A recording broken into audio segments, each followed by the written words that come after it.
cholesterol-free for the whole family. 4.6. Well, I think our team has to work as hard or harder than we did the last game. Our work ethic is something that we need to keep improving on, and we sure can improve on a lot of areas. Well, I think Millen has been very successful against us. You know, I mean, Casey is just trying to help us out and be a good goalie in the playoffs. He's proven he's been a good goalie for 2 years in a row now in the regular season, and 4 years ago he played 35 games in the NHL. So this is his opportunity to play well in the playoffs, and you know, he's trying to grab it. And he certainly did grab it in Game 1. And with more on tonight's game, here's Gary Green and Paul Romanek. So you read the newspapers today and yesterday, and you get the feeling, Gary, that Mike Keenan is right ticked off at the way his team played in Game 1. But what the heck? They only lost a one-goal hockey game. I didn't think they were that bad. Well, what do you expect Mike Keenan to say? I mean, what he's trying to do is prepare his team for tonight's game, so he's got to be able to squeeze them a little bit more. When it comes right down to it, though, he thought they played pretty well, especially their scoring opportunities. Dennis Savard had 5 good scoring opportunities, of which he only capitalized on 1 of them. Steve Larmer, on the other hand, had 4 good scoring opportunities, 2 of them which were right in front of the net all alone, and Steve Larmer, who usually connects as well, didn't finish off. So what Mike Keenan realizes that if they get the same number of scoring opportunities and they can finish off and they're more aggressive in their play to net, especially around the North Stars' defense and around the net, that they will win tonight's game. Keenan was particularly critical of Doug Wilson and of Denny Savard. He said they were trying to do too much on their own, and that is not always the best thing when you're talking about playoff hockey. It has to be a team game. Well, solo hockey is a byproduct of people trying to do it for the team. It's not really a selfish attitude, although it appears to be that way. Individuals will try to take it upon themselves to rectify the situation or find a solution for the hockey club, and they end up going by themselves and not playing a team game. And at this level in playoff hockey, if you don't play as a unit, a 5- or 6-man unit, you're not going to be very successful, because it's a lot easier to defend you in terms of building a strong defense, which Minnesota has to be given credit for. And you don't get the continuity in your play, and therefore the chances that you have to come from behind. The team game last year got Mike Keenan and the Hawks all the way to the conference championships. They will try to kick that into gear tonight against the Minnesota North Stars. Jim? 3 other playoff games are underway tonight as well. Paul will keep you up to date from TSN Control in Toronto and all the action. When we come back, the opening face-off, the national anthem from Chicago Stadium. Game 2 of the Norris Division semifinals. Chicago and Minnesota coming up. In Canada, when someone moves into a place of their own, a traditional gathering is held. It's called a housewarming.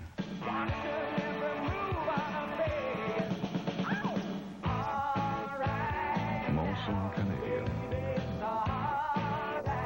The clean, cold taste of a genuine Canadian beer.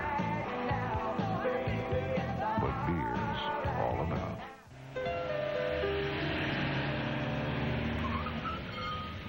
Watch this. Hello, my name is James, and I'll be looking after you for this fill-up. If you'll direct your attention to the pumps, we have an excellent Esso Supreme, our best. Esso Regular, of course, but may I suggest something in the middle? New Esso Extra mid-grade unleaded with more octane and cleaning additives than regular. Try our new Esso menu. Cute. I'll get back to work. Do they take reservations? Thank you. When Rich Little takes his show on the road, Thrifty is the rental car he puts it all in. Hey, I save money and I get respect at Thrifty. Thrifty rates are guaranteed worldwide. For a limited time with a Canadian Airlines flight segment, earn 1,000 Canadian Plus points with any Thrifty rental like this luxurious Chrysler 5th Avenue. That's the way it is. Thrifty, a lot of car rental company. For incredibly little. You'll call 1-800-4CARS. Last night, I dreamed of a fabulous snack. Croissant from McCain, to be quite exact. Light, flaky crusts topped with fruits I adore. I could have right away through the microwave door. There was blueberry custard, apple, and more. Cherry almond was there in my dream, I am sure. McCain, I exclaimed, you've answered my call, and I'm not waking up till I finish them all.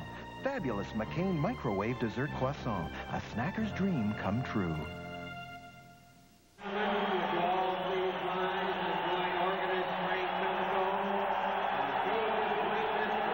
Welcome back to the historic Chicago Stadium, Game 2 of the Norris Division semifinal. Chicago and Minnesota. Here's the national anthem.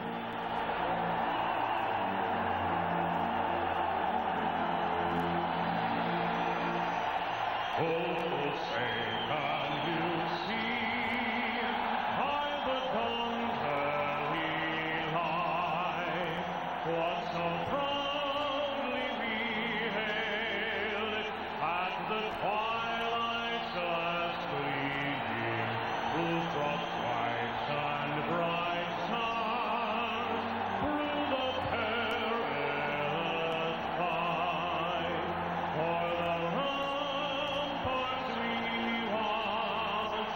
were so gallantly streaming, and the hawk now the bombs bursting in gave proof through the night that our flag was still there.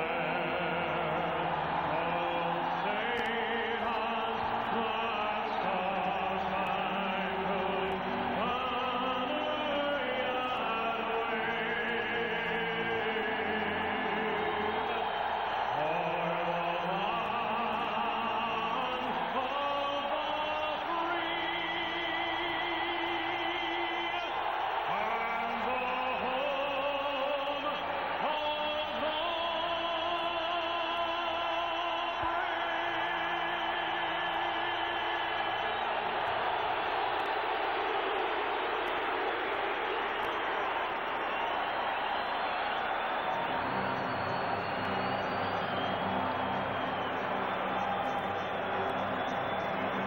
Are we excited yet? 18,000 plus people going crackers. John Casey in goal for the Minnesota North Stars. Played an outstanding first game, 4-1-1 during the season against Chicago, and he has a win in the playoffs. At the other end, Craig Millen, and versus Minnesota in the playoffs career, 6 wins, 3 losses, and a pristine 2.69 goals against average. Referees Ron Hogarth on the line, Shane Heyer and Gerard Gauthier. The off-ice officials tonight from Detroit, and we are all set to go.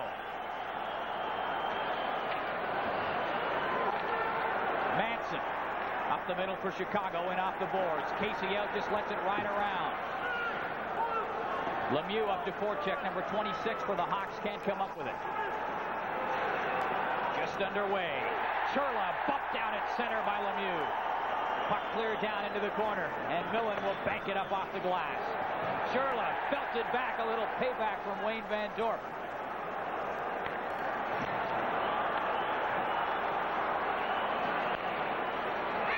Van Dorp trying to get up there to forecheck. He was cut off.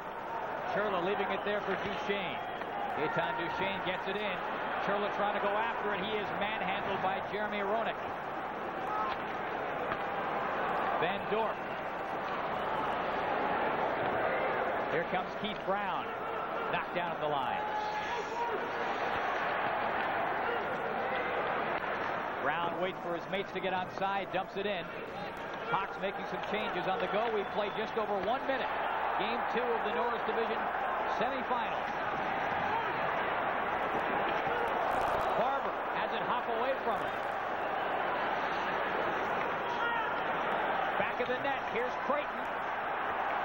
Tied up, couldn't get away from Mark Tenorti. They bump it around.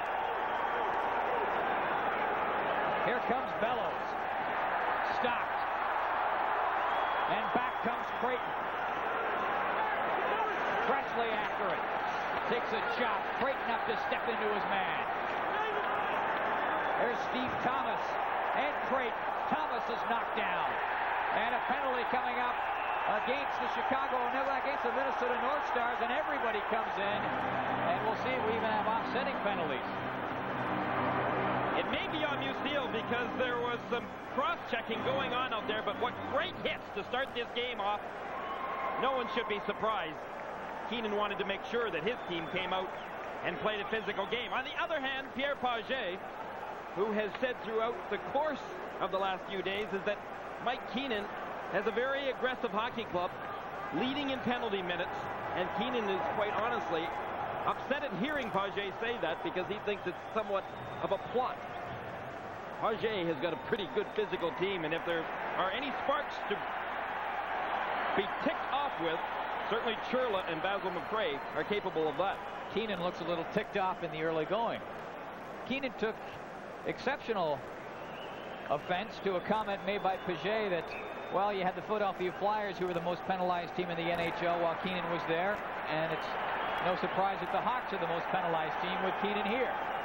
Well, you knew that Chicago in this building had to come out and play a strong forechecking game, taking the body. Murphy got his elbow up, and that was right on Wayne Presley's head. Presley had already lost his helmet.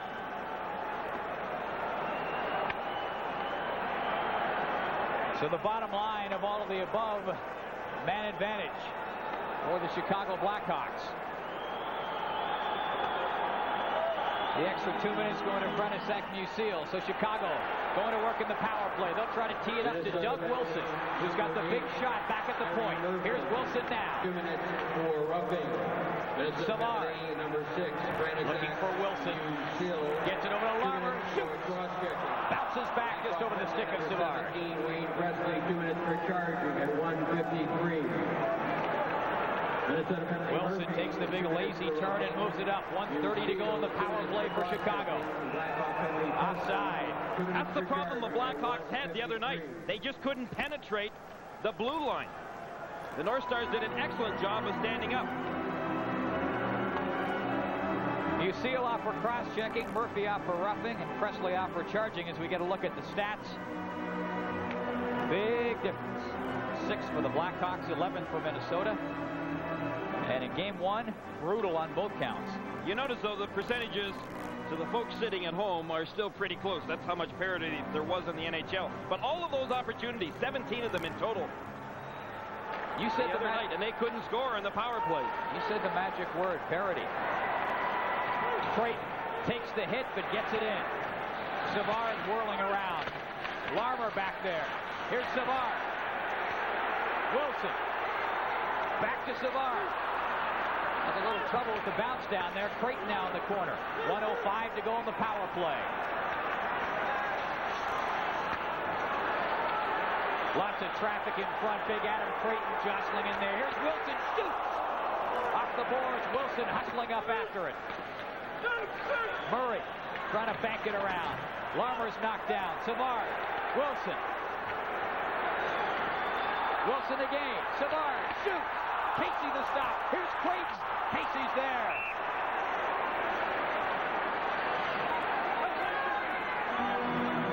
Well, that's the area that Keenan is trying to get his team to improve upon in tonight's game, is right around Casey. You can see Creighton, who had that big reach available to him. The puck was there. He just couldn't get control of the puck. The shots are going to come from the point tonight. They're going to have some deflections. And a big, strong guy like Adam Creighton has got to somehow find that route.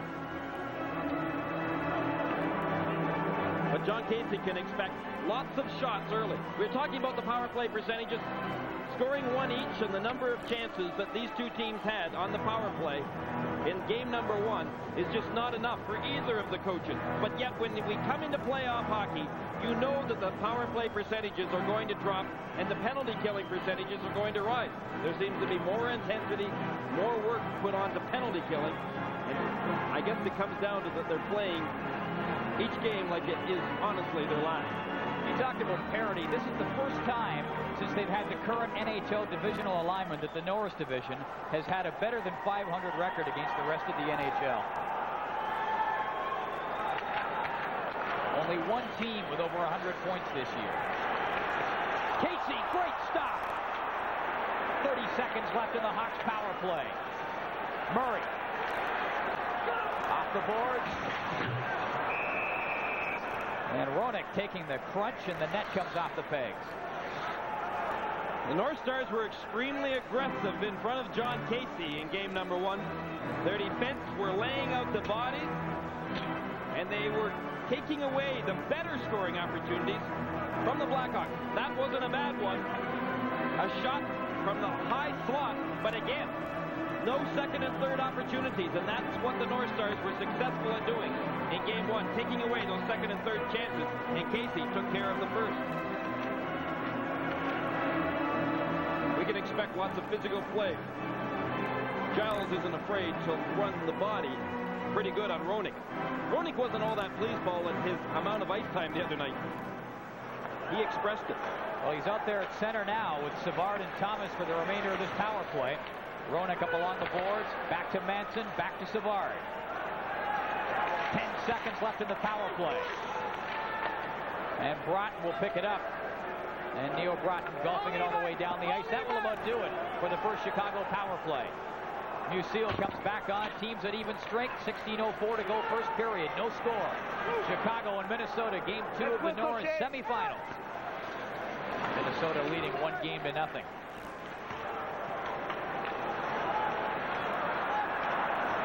Oh! Taking the body.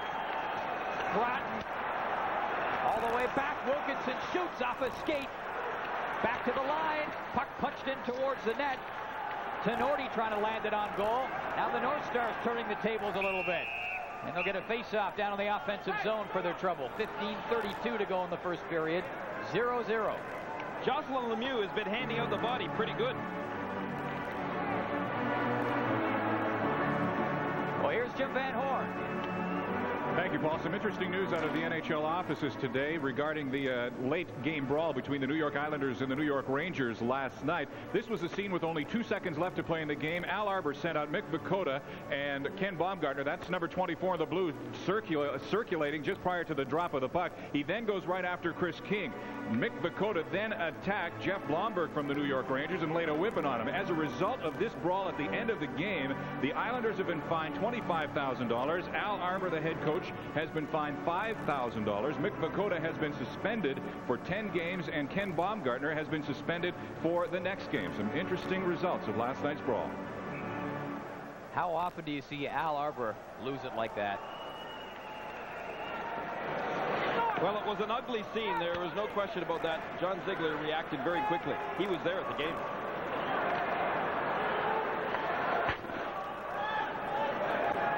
Zero here. Puck cleared up, cross ice, fired in by Troy Murray. Up off the boards, Lemieux. In deep, over skates it. North Stars will regroup and come out. Don Barber. Kicked away by Millen off the glass. Bob Murray up around the boards. Murphy back there for Minnesota. Lots of room. Hawks making a change. Here's Tenorti. Offside. The North Stars aren't fast at foot. And Pierre Paget knows that, but they're going to try to gain every opportunity they possibly can. Mark Tenorti, who most teams like to get on when he's in his own end zone, has been doing a little bit of rushing up in the neutral ice area. And the Minnesota North Stars, with I don't think quite as much scoring depth as the Chicago Blackhawks, want to get past the frontline players. Well, you're looking at 6 20-goal men for the North Stars. Chicago have got a little bit better balanced offense with 8 20-goal scorers. Teams pretty evenly matched defensively, though. The final goals against average .01 apart from one another. Here's Presley, shoots right through the crease, up around. Murray knocks it down to Thomas. He's sandwiched in front. Presley shoots, big stop. Delayed penalty coming up on Minnesota. And it's going to be a hooking call. So the Hawks will cue it up once again for the power play.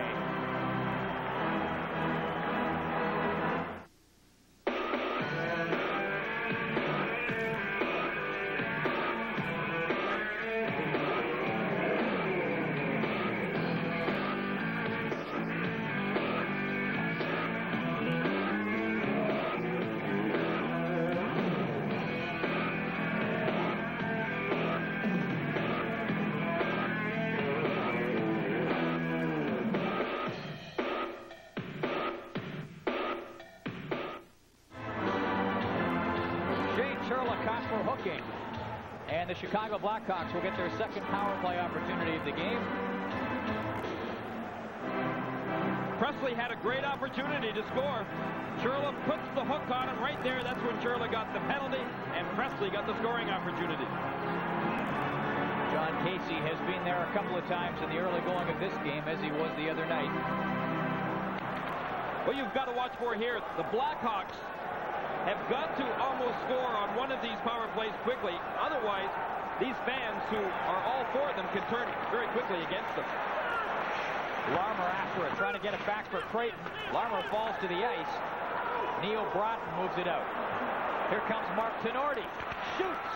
Wilson gets back there to break it up. Tenorti was actually in on a 2-on-1, elected to shoot it. Hawks come back out. Stopped up at the blue line, and you called it, the fans starting to get down on these Blackhawks. I tried to get the great penalty killer, the former great penalty killer, Doug Jarvis, the assistant coach here, to tell me what they're doing differently. Here's Bellows stealing it with a shot. Millen handles that. He didn't want to commit, though. But it's been fairly noticeable that the North Stars have been far more aggressive in the neutral zone instead of the offensive zone. Wilson. Savard shoots. Casey well out. He had the angle on him. Just nowhere for Savard to put it. 55 seconds left in the Chicago power play. Keenan wants the Blackhawks to be able to get down in deep and set up. That's wishful thinking right now.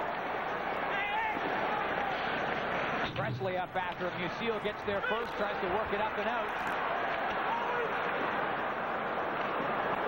And Gavin just clears it down for the North Stars. Only 34 seconds left in the power play for Chicago. Dave Manson. Up and in. Roenick given a bump. Giles up around the boards. Delayed penalty coming up. It's going to be against Chicago. North Stars break down. Short-handed. Gavin. Wheels it in. Broughton in front. He was tied up. The arm's still up in the air. Delayed penalty on Chicago. Broughton back of the net. And the Minnesota North Stars will get a chance in the power play. Chicago couldn't get much going. Let's see what's going on elsewhere tonight. The story is from St. Louis, where the Leafs are starting flatter than they did in game number 1. St. Louis with 9 shots on goal in the first 10 minutes, and here is the 10th shot on goal. Brett Hull with his second goal of the series. St. Louis jumps to an early 1-0 lead over Toronto. Well, you get off to that slow start like the Leafs did the other night and like they are tonight, you can get buried in the playoffs. Well, you've got to come prepared to play right from the drop of the puck. Right now, the Minnesota North Stars with their power play opportunity. Wayne Presley goes to the penalty box. Modano in center with Ulf Dallin and Brian Bellows on the wings. That's how the forward line for the Minnesota North Stars will set up in the first part of the power play. And they have Aaron Broughton back in the blue line. Neil Broughton, of course, normally is center. They'll play him back at the left point. Murphy over on the right point. Wayne Presley was scratched from the lineup in game number 1. He's back in tonight. Michel Goulet, who only got about 5 minutes of ice time, is back on the bench tonight. Neil Broughton works it in. Or I should say the press box.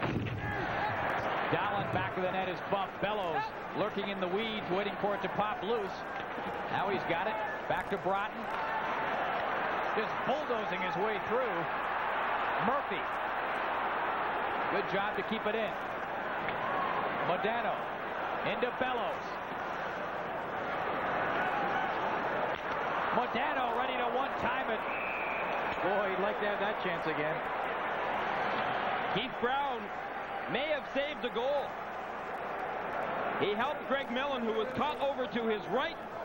When Modano got possession of that puck, he knew he had to let it go quickly in order to catch Millen. Watch the stick of Keith Brown. I think, though, however, folks, that was more luck than it was skill. Brown put his stick down there, and at that point in time, you say a little prayer. Oh, look what hit my stick. 1:28 to go on the power play for Minnesota. 11:48 to go in the first period. 0-0, the Hawks and the North Stars. I'm Paul Romanuk with Gary Green and Jim Van Horn. Michael Landsberg watching all the other games for you tonight.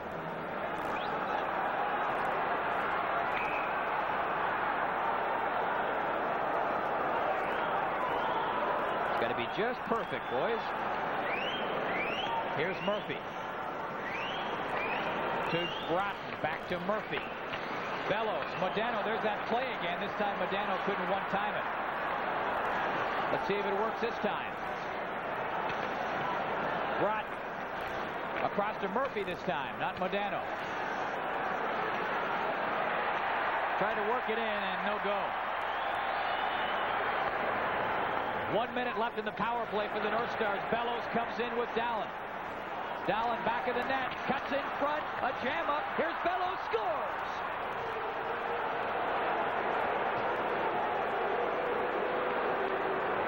Brian Bellows, who was the killer in Game 1, gets the Stars started. Bellows just keeps on rolling. In March and April, he was the player of the month in the NHL. He was definitely the player for the North Stars in Game 1, and he gets it started again tonight. Dolan did an excellent job of controlling that puck, didn't he? I mean, he was able to keep possession of it. Now he goes deep with it. Now watch. He just wards off Savard's stick, tries to cut in front. 2 Blackhawks go to Dolan. Nobody's on Bellows. They try to set play a couple of times with a quick pass from the left over to Modano, but Bellows comes through, cleaning up from a scramble in front of the net. Here's a player, Brian Bellows, who a lot of folks thought would be in a different uniform than that of the North Stars over the last few years. I think Brian Bellows might have been one of the people who thought that, maybe even wanted it at one time. Here's Secord. Maybe out there to shake things up for the Blackhawks. Gagne slips the check. And they're throwing it around again. Secord bumped. He and Gavin exchange elbows. Here comes Savard. Up ahead, Murray with a shot. That's blocked. Musil sliding across to save the day. Here's Secord. Tried to feed Thomas. He's hooked up on the play by Aaron Broughton. Secord belting his man. Got the elbow up a little high, and he is going to head off. And don't look now, but a promising start for Chicago evaporating. Blackhawk penalty number 20 out. Around here, they know my name. Time to talk, time to say hello. Around here, we're all in the game. Hometown heroes, let them out, let them go. And the feel around here is only great taste, my friend. You know our beer around here is OB. Around here, our beer is OB. Big Al Secord off for elbowing. You can see that coming. He was getting just a little rambunctious up there. Bad timing, though. He got his elbow up right into Gagne's head. But now the North Stars, who have had the momentum, are going to get another opportunity to maintain that momentum and maybe do a little better than that. Oh, I thought Chicago had the momentum the first little while. They had those power play opportunities, squandered those, and boy, it's turned. Here's Bellows. Turning into the corner. Modano. Back to Murphy. Shoots. Up around the boards. Here comes Troy Murray. Trying to bounce it across there for Jocelyn Lemieux, but that's broken up. Bellows in over the blue line offside on Minnesota. Modano was a little bit too anxious. He was way up in front. Bellows had possession of the puck on the right wing side. Brian Bellows coming off of the best season of his NHL career. 55 goals, led all left wingers in the NHL, and I believe he only had like 3 points less than Luc Robitaille, and that is quite a class to be in. Well, the last month of the season, the North Stars surprised a lot of people in the NHL. Minnesota batting 1,000 on the power play so far in this game, and Chicago 0 for 2, and that so far is the story. It frustrates the Blackhawks, no doubt, that they were unable to score in their first 2 power play opportunities. They know how important it is to score in this building, or any building, for that matter of fact, first in the game. Barber dropping it off. Aaron Broughton into Don Barber. Back to Broughton off his skate. And you know the Hawks are going to pounce on that. Larmer. Larmer still shoots. Casey to stop. And Aaron Broughton will leave it there. Gagne slips the noose and comes in. Gagne to Chambers. Waits. Scores!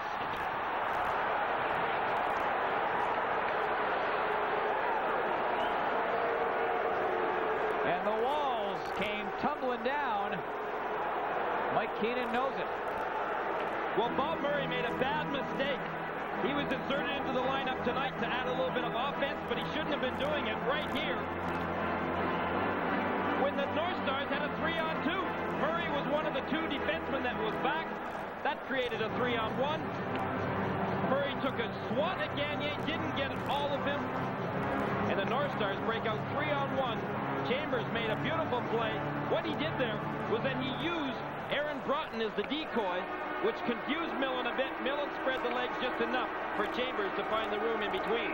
That's another power play goal. Minnesota's power play is 2 for 2, and they are up 2-0. That comes at 10:41. You know, we said in game number 1 the power play was going to be the difference in determining this series. Did you say that? No, I think Huey said it.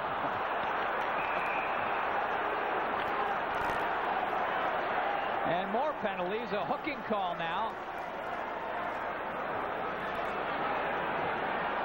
And the Blackhawks take aim and shoot themselves in the foot again. Adam Creighton heading off. Oh, Mike Keenan and the word discipline right now that's running through his head is coming to light. Just a needless penalty. As Adam Creighton goes to the penalty box, and again the North Stars, who have had lots of confidence tonight on their power play, get another chance with a face-off, which I believe is going to be in the Blackhawks end zone.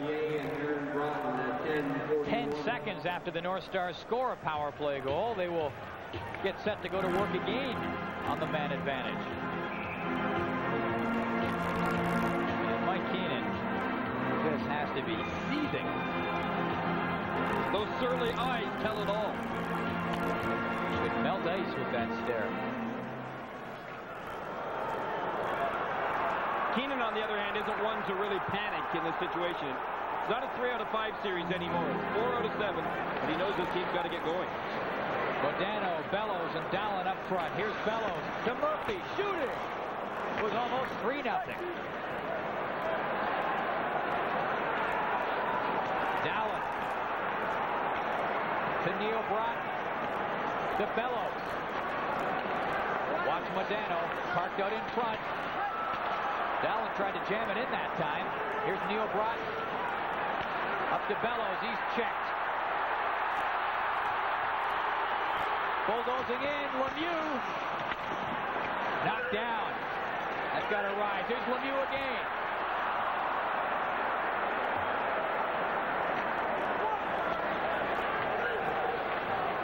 North Stars with 1:12 to go in their man advantage.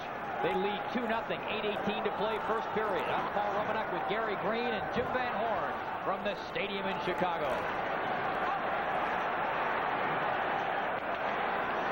Sherlock centers it, they score!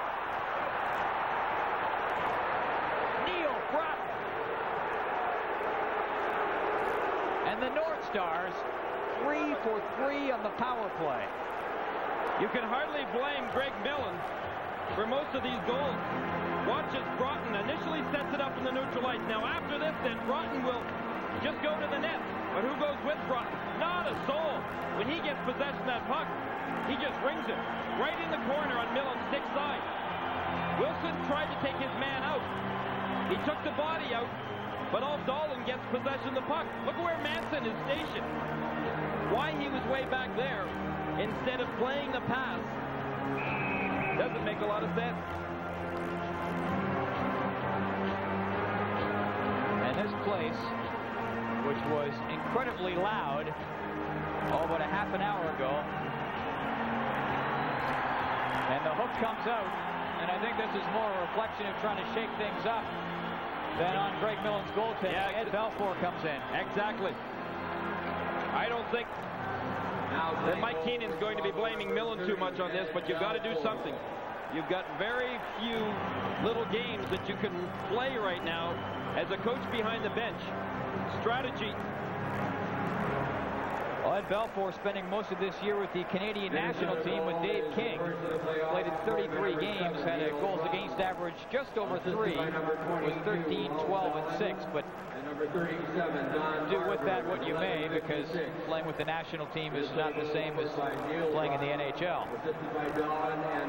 Ed Belfour thought he was going to be heading after the Atlantic Cup overseas with Canada's national team, and instead he found himself in a Blackhawk uniform. Which is fine by him, no doubt, although I'm sure he can think of better situations to walk into. I doubt whether he was expecting to get into this series, let alone tonight's game. Presley steps in, shoots. Creighton buzzing through there, couldn't control the rebound. Thomas stopped by Casey. The Hawks come in waves. Try to get some offense rolling. Try to get back into it. They're down 3-0. 7:35 to play in the first. You know, they just had 3 men in deep, though. They're really pressing. You've got to be. Presley trying to bank it out. Tenorti up there knocks it down into the corner. McRae knocked down, couldn't get it in front. Presley back out. Shoots it in. The Hawks make some changes on the go. Wilkinson to Churla. McRae steps in, just dishes it off towards the net. Ed Belfour makes the stop. He hadn't even been in goal, and he gets the sarcastic cheer from the fans. And back behind the play, a hooking penalty, and it's going to go against the Minnesota North Stars. Dave Gagne will head off, so Chicago maybe can get a foot back in the door. If you hang out with Canada's top builders, you'll see they rely on Makita high-torque tools. Corded or cordless tools, Makita's got the torque to power its way through anything. And with over 100 service centers, you'll never get caught with your tools down. Skyscraper or treehouse, Makita makes it easy. Makita, more power to you.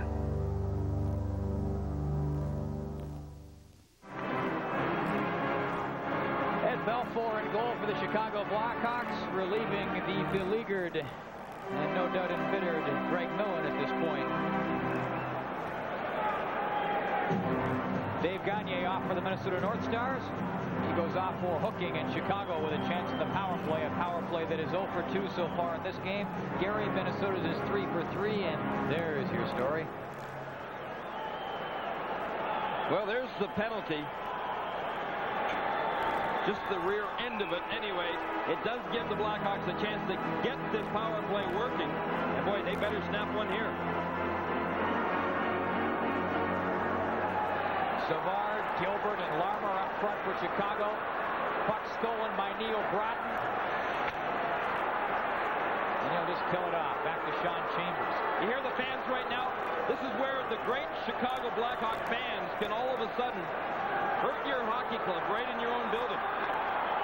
Their jeers and boos intimidate their own team as much as their cheers can help their own team. 1:30 to go in the Chicago power play. Doug Wilson. Over to Bob Murray. Back to Doug Wilson. Finally they come in. Savard couldn't control it. Larmer in front, tried to convert on the pass from Greg Gilbert, and nothing is bouncing for Chicago. Great coverage on Larmer in the slot. Nothing. Presley tries to get it in, and that's stopped. 1 minute left in the Hawks power play. They trail Minnesota 3-0, 5:45 to go first period.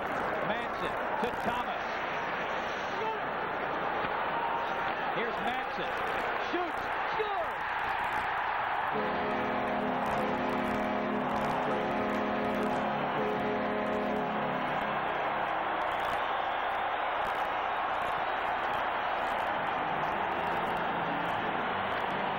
Finally.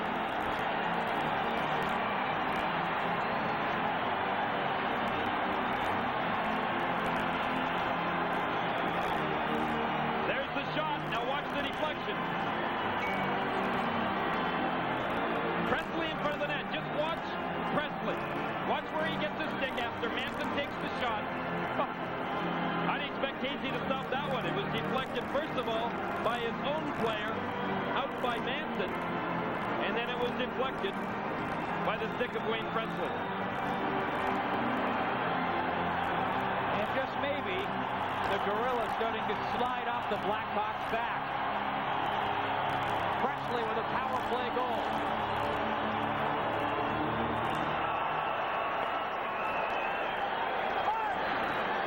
Maybe they can get this great stadium crowd back on their side. I have a feeling they'll turn court pretty quick. No, they've turned very quickly. They're back at Chicago's side. No question about that. See all the banners being slowly unfurled again in the crowd. 5:10 to play first period. 3-1 Minnesota leading. All three of Minnesota's goals in the power play. Chicago's 2. Here's Thomas. Shoots! That's tipped just wide. Roenick was parked in front. That was a 4-on-2 the Blackhawks had. The North Stars were trying to press too much in the neutral ice. Wilkinson coming up for Minnesota. Cut down at the blue line. Roenick. Thomas slips the noose and comes away. Here's Thomas. Tried to tuck it in front to Presley. Thomas punching into his man. Gagne, slick pass. Brings it in with Gavin. He's dumped. Presley. Almost led Conroy to his buzzing up on the left wing. Gavin. Gagne snaps it right through the slot. Utseel with a bullet. And play is stopped. Blackhawks goal is Lots of jostling down in front of the Chicago net and things picking up for the Hawks. We've shared good times together as the days gave way to years. My friends and me, my family, laughter and the tears. We live life like we mean it. That's always been our call. It says it all. Back to St. Louis. The Leafs were only trailing at 1-0, but boy, did they ever need something, and they get it here. Mark Osborne, short-handed, picks one out of the air, and he moves in cleanly on Joseph. Watch the defender slide across, so he's got to snap one. Joseph gives him lots of room. The Maple Leafs have come back to tie the Blues at 1 in the first. Well, here it's 3-1, Michael, with 4:01 to go in the first period, and offsetting minor penalties going to Trent Yanni of the Blackhawks, and there's Aaron Groton of the North Stars in to serve his penance. 2 minutes for high sticking. Blackhawks on the Yanni, 2 minutes for roughing. Shots 9-7 right now for Chicago, but Minnesota leading at 3-1. Every goal in this game has come on the power play.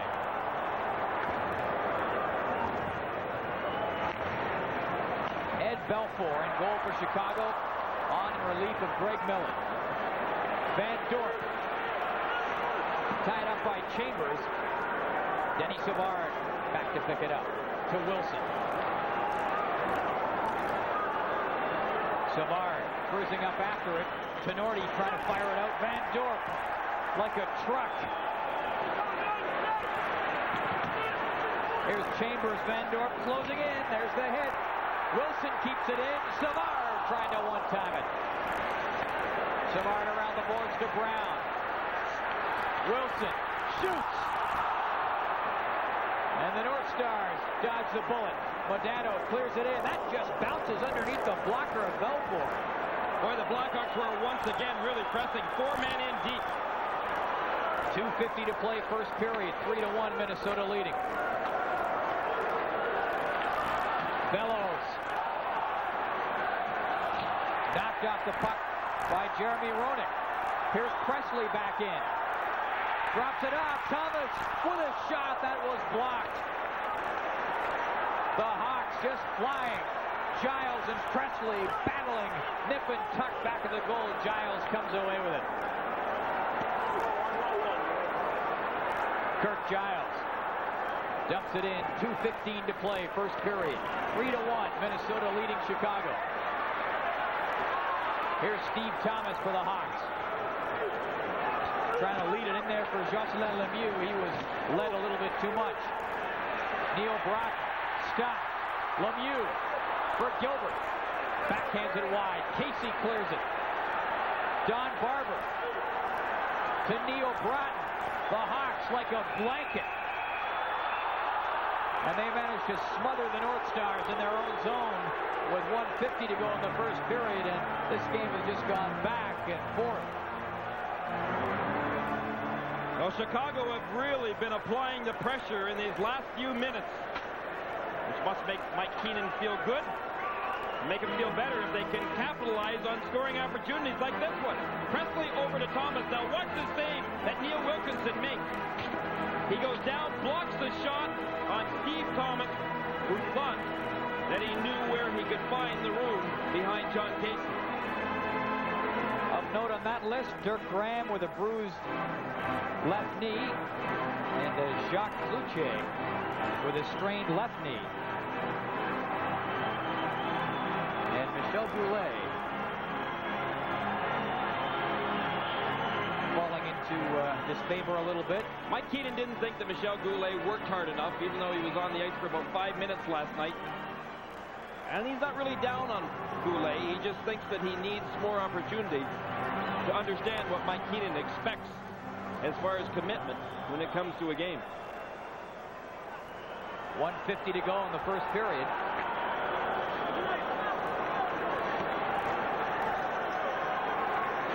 Larry Murphy slides it across. Offside. Manson tried to rush it in. 1:39 to go first period. Manson, one of those guys who obviously doesn't score a lot. He's never scored in 25 career playoff games, but a tough customer.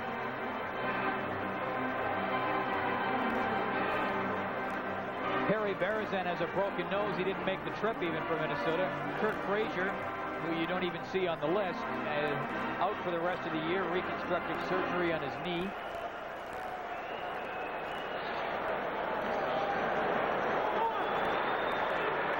Off Dallin. And over the blue line. Duchesne. And Dallin. Manson will roll it out. Here's Larmer.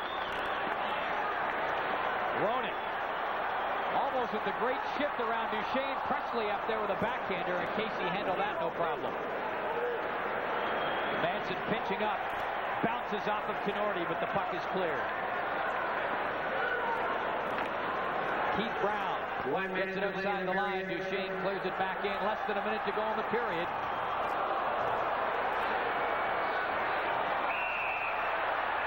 And over by the benches, Basil McRae took exception to a shot that he took out in the ice, and he had trouble getting off the ice. Well, these benches are so close. Watch how it starts. McRae's coming to the bench, but do you think that he tries to avoid putting the shoulder into a Blackhawk player? Not a chance. And would we expect Basil McRae to do that? Not a chance. He led the NHL in penalties this year, 351 minutes, but yet, as the season was wearing down, he had 6 goals in the last 14 games. 52 seconds to go in a wild and woolly first period. Looked like the North Stars were going to blow the Blackhawks right into their own rink with 3 consecutive power play goals in the span of about 4 minutes. But Chicago tipping the tables back the other way the last 5 minutes or so. See what happens here with penalties. Ron Hogarth explaining everything. That all started. McRae took a run at, I believe, Presley back down in the Chicago zone behind the play, and they met up again heading towards the bench and renewed acquaintances. Well, the Hawks are going to come out of it with a power play opportunity. And they've got 52 seconds remaining in this period to do something with it. If they don't, well, McRae gets interference and high sticking, 2 each. Jeremy Roenick just gets 2 for high sticking. So the Chicago Blackhawks with a late period power play.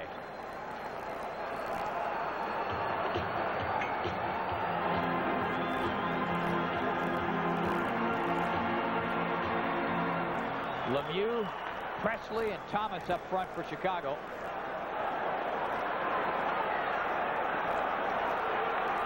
.40 seconds to go in the period. The power play will carry over into the second period, providing the Hawks don't pop one here with 35 seconds to go. Brown.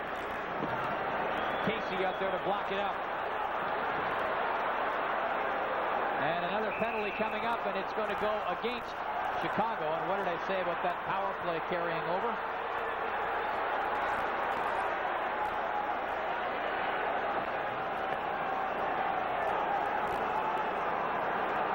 Blackhawks penalty number 32, Steve Thomas. So for not the first time in this game, the Blackhawks take a bad penalty. Blackhawks penalty, Thomas. There's Thomas way up in the slot. That's where he picks up his penalty. Just the top of your screen. Mike Keenan shaking his head. You know, if the Blackhawks could have scored on that power play opportunity, it would have made a major difference to the tone of Mike Keenan's in-between periods speech. Right now, you can bet that it's going to focus on discipline. Thomas took the bad penalty. Al Secor took a bad penalty earlier in the period that cost the Chicago Blackhawks. Every penalty has cost the Chicago Blackhawks in this game. Minnesota 3 for 3 on the man advantage. 26 seconds to go in the first period. A 3-1 hockey game. Minnesota leading the Chicago Blackhawks. Teams at even strength. Here's Murphy back at the line. Hit the linesman. Manson. All the way across. Puck fired low and wide by Troy Murray. Broke his stick. He wheels all the way back to the bench to get a fresh one. Gagne works it out at center. 3 seconds left in the period. Here's Murphy, and that'll do it.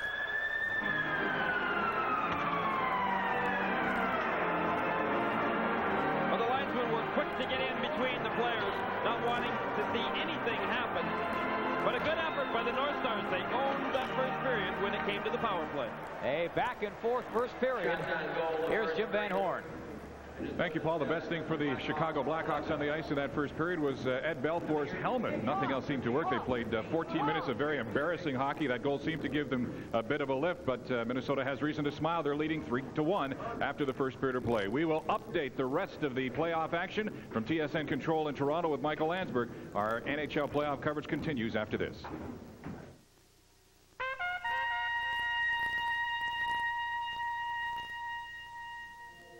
The 1990 Pontiac 4-door Grand Prix.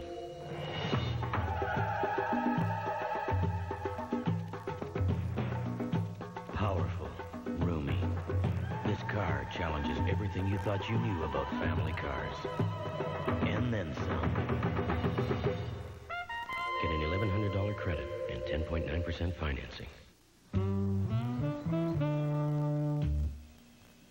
There's something new cooking at McDonald's.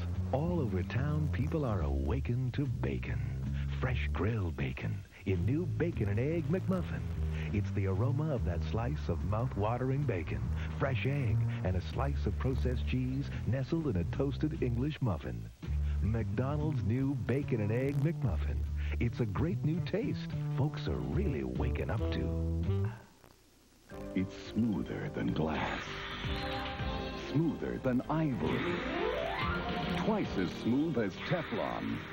You've never felt anything smoother. Introducing the remarkable new blue Ultra Glide strip on the Wilkinson Sword Ultra Glide blade. In a recent test, men preferred Ultra Glide to Gillette. Ultra Glide from Wilkinson Sword. It's smoother than...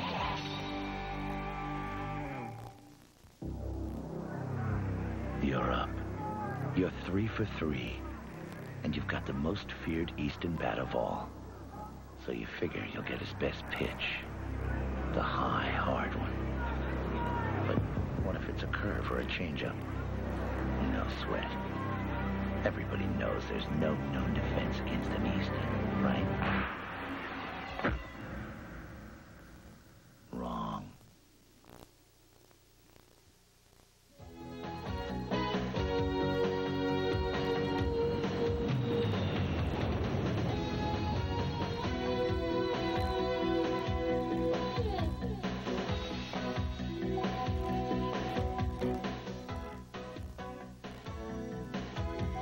Welcome back to our studios in Toronto. I'm Michael Landsberg. I don't know if how you approach a game when you watch it, but usually when you watch a playoff game, you get all intense and excited beforehand.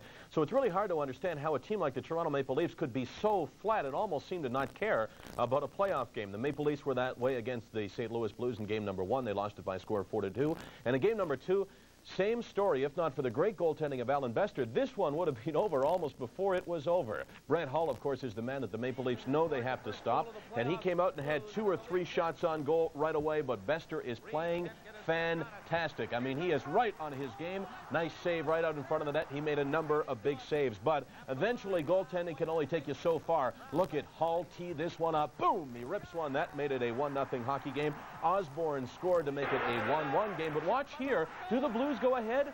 The official says no. It went off the skate of Zezel and then appeared to go off his stick, but the official said no, so this game remains tied at 1 in the first period of play between the Maple Leafs and the St. Louis Blues. And, of course, the Blues lead that series 1-0. We'll keep you posted on all of the action in the NHL. The others just getting underway in about 7 minutes' time. And, as a matter of fact, we'll go live to Calgary for a comment there. Right now, we'll take a break and throw a trivia question at you. And we ask you this. It centers on the Chicago Blackhawks team record for most career playoff points. We'll give you a hint. It's not Dave Manson. We'll tell you who it was when we return.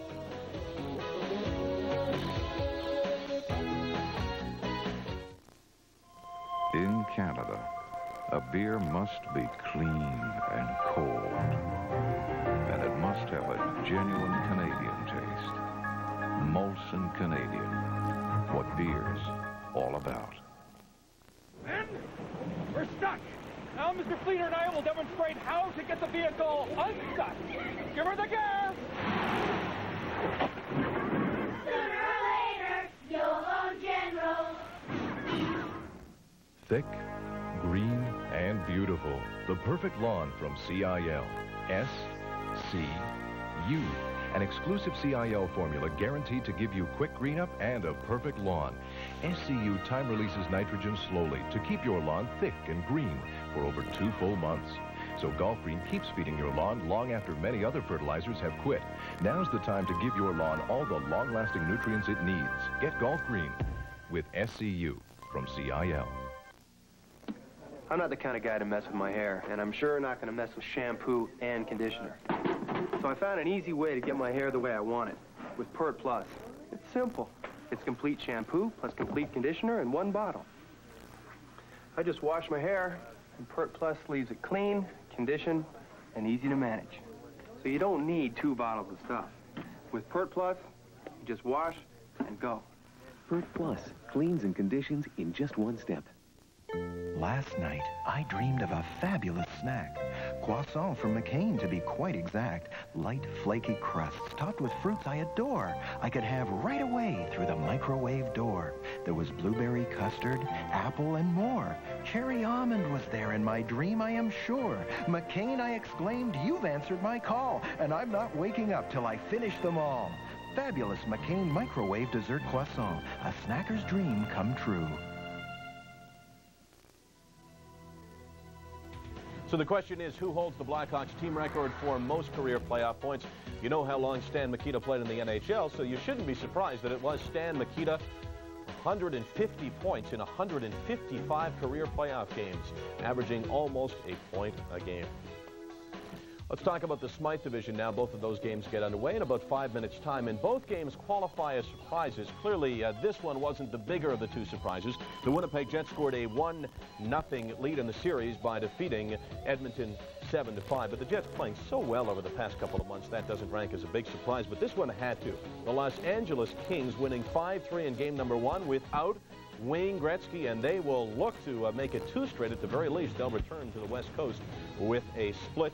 The guys who'll be calling that game for Sports Channel America are Mike Emmerich and Bill Clement. And let's go right now to Calgary and get their comments on the game. Guys, I guess this is one of the biggest surprises in recent memory. In a year of surprises, there was certainly one here 2 nights ago as the Kings rallied to win 5-3. The Kings had a game plan and they followed it. What about Calgary? Well, and now Calgary has to adjust, Mike, and I think that's the whole key to tonight's game. The Kings are going to try and do their same thing. They're going to try and rope it off. They're going to try and play tight defensively, which is something brand new for the franchise, never mind for this team in this playoffs. And I think the Flames are going to have to mix up their offense. They hit an absolute wall at the Kings' blue line all night long, and to mix up your offense, you got to dump and chase. You got to get those defensemen cheating, backing off the blue line so you can gain the blue line. So for the Flames, the challenge to me will be mixing up their offense. Mike Vernon's the goaltender tonight. Tough decision for Terry Crisp, do you think? I don't think it was that tough. I don't think he has a choice right now. I mean, a lot of people, it's easy. Hindsight's great, right? You can second guess after the fact. A lot of people said, well, he should have started Walmsley, and that way, if things didn't work out, he could have come back with Mike Vernon. But Terry Crisp said, Mike Vernon could have won the Smythe Trophy last year. He's that good. He's my playoff guy, my money guy. He's playing. And the money guy for the Los Angeles Kings will again be Kelly Rudy. So it's the Kings and the Calgary Flames later on tonight, Michael. And wasn't Kelly Rudy outstanding in that first game, and didn't he prove what everybody says about playoff games, that goaltending is the key? As a matter of fact, if you look at all the games from the first games of the series, it seems as though goaltending was the principal reason why the teams won, and goaltending has certainly been the reason for the Los Angeles Kings. Clearly, they'll have to get it from Kelly Rudy again if they've got a shot. I'll keep an eye on games on these monitors, and as soon as there's a goal in any of the action, either the two Smythe games or the other Norris game, we'll show it to you just like that. We'll take a break and then return to our coverage of the Norris Division semifinal. Minnesota, surprise, surprise, leads Chicago 1-0 in games and 3-1 after one.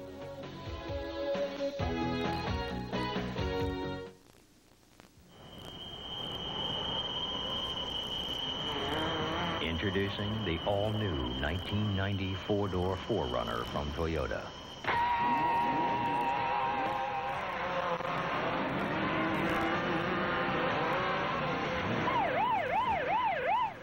Because looking tough just ain't enough. The promise. If you want to look great cheering for your team, visit National Sports Center for official licensed products from Waves and Chalkline.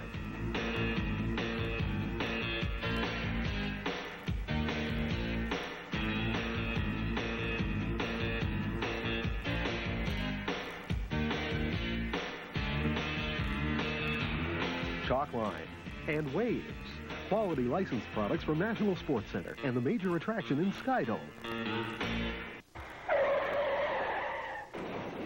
Any day now, fate can give your car the hook. It's a relief to know you have the right to choose who gets to work on it. Go for the best, the BASF Solid Gold Professionals. We are a national network of certified shops offering the exclusive Solid Gold Refinish Guarantee that covers you for 3 whole years. Look for the BASF Solid Gold sign. Our work is as good as gold. We guarantee it. If you hang out with Canada's top builders, you'll see they rely on Makita high-torque tools. Corded or cordless tools, Makita's got the torque to power its way through anything. And with over 100 service centers, you'll never get caught with your tools down. Skyscraper or treehouse, Makita makes it easy. Makita, more power to you.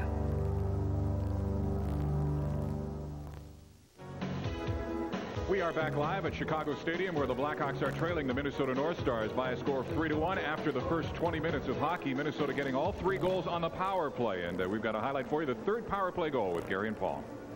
You called it, Jim. Power plays the story in the first period. Love them if you're a Minnesota fan. Hate them if you're a Chicago fan. Hey, let's get right into it. Let's watch the North Stars power play and the penalty killing of the Blackhawks. First of all, watch Dougie Wilson. He's going to come all the way across right now and chase the puck carrier. Let it roll. All right, the North Stars are ending up carrying possession of the puck. Larry Murphy's going to carry it right into the zone. Let her keep rolling, let her keep rolling. Dougie Wilson's going to get the body right here, but stop it right there. Now what? We've got pretty good net coverage right here, but I'm not so sure that any of these Blackhawk defensemen and forwards are worrying the least bit about Modano or about Broughton. Let her roll from there. Stop it right there. Now, once this man, Dolan, starts heading for the corner, look what Presley does. Instead of curling back out this way in order to protect the box, what he does is he comes out to a man that can't help offensively the least bit right now. Let her roll a little bit further. Now, Manson is right down here. Stop it there. You see Manson? Whoa, there goes a boo-boo. Manson right here in the corner of the net. What he should be doing is standing right here. What he's going to do is he's going to switch hands with his stick to cut off a pass that's never going to come around. This man is worried about a North Star player that's out of sight. What about Broughton, all alone in front? Let her go. Now Manson's going to change hands. He's not going to even be able to protect the opportunity to take away the pass. And Broughton very quickly, when he gets possession of the puck from Dolan, puts it right into the empty side of the net on Millen, and that's when Millen got the hook. 4 goals in the first period, all 4 coming on the power play. Here's Jim Van Horn. And the Minnesota North Stars hoping to add to that total in the second period that's just about set to get underway. We'll take a break and come back with more live playoff action from the Chicago Stadium. It's the Minnesota North Stars and the Chicago Blackhawks. For 131 years, Big Ben has graced the skyline of London. Just recently, it became a significant Canadian landmark.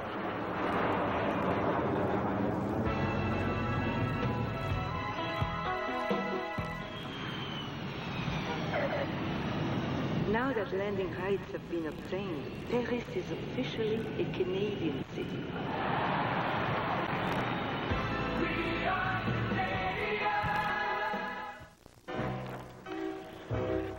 Hi, kids. Elizabeth. Who wants a Mr. Juicy?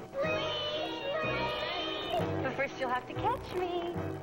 Mr. Juicy frozen treats from McCain. Flavored with real McCain fruit juice from concentrate. Children love the flavors of McCain Mr. Juicy because of the fruit juice. It's a wonderfully wholesome way to celebrate summer. What flavor? Raspberry. McCain Mr. Juicy because of the fruit juice. I'm getting rid of an old habit. That's it. No more messing with shampoo and conditioner. I just want to wash my hair and go. So I got Per Plus. It's complete shampoo plus complete conditioner in one bottle. Per Plus leaves my hair clean, conditioned, and looking terrific. Makes you wonder why anyone would bother with shampoo and conditioner. With Per Plus, I just wash and go. Per Plus cleans and conditions in just one step. Welcome back to the stadium in Chicago. Minnesota opening the scoring at 8:49. Again, 3 power play goals in a row from Bellows, his 3rd of the season, from Dolan and Murphy at 8:49. At 10:41, Sean Chambers his 1st from Gagne and Aaron Broughton. Then Neil Broughton on the power play from Dolan and Barber at 11:56. Wayne Presley got his 1st of the playoffs in his 1st game this season. 14:24 the time of the goal. Manson and Brown assisting. Shots on goal in favor of Chicago, 11-7 in that 1st period of play. Linesman Sean Heyer is participating in his very 1st NHL playoff series this season. He dropped by just at the end of the 1st period and said, make sure you say hi to my dad who's watching tonight in BC. Mr. Heyer, he's very pleased to be here, and he's glad you're watching too. Paul? And we're glad to have everybody along. Playoff hockey here on TSN. I'm Paul Romanoff with Gary Green. Looking at the shots on goal stats in the 1st period, Gary, of those 7 shots Minnesota had on goal, not Neil Broughton, Brian Bellows took 3 of them.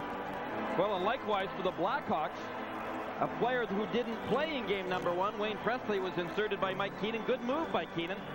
Presley was a definite force in that 1st period of play, and he had 3 shots on net as well to equal that of Bellows. Ed Belfour on in relief of Greg Millen. Millen got the hook after those 3 Minnesota power play goals over a span of about 4 minutes. Teams start this period at even strength. And a bit of strength displayed back of the net as Musil was given the crunch. Manson. Neil Broughton was in offside.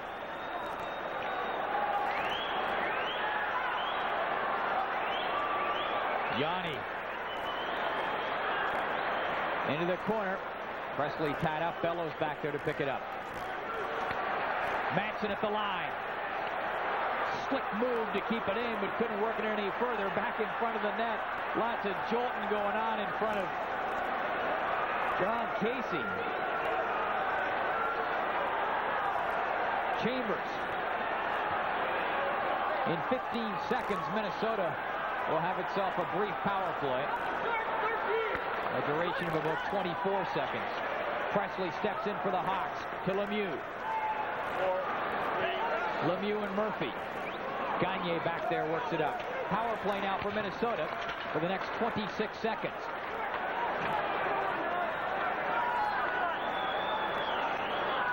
And Mario Tyre is out there, number 47.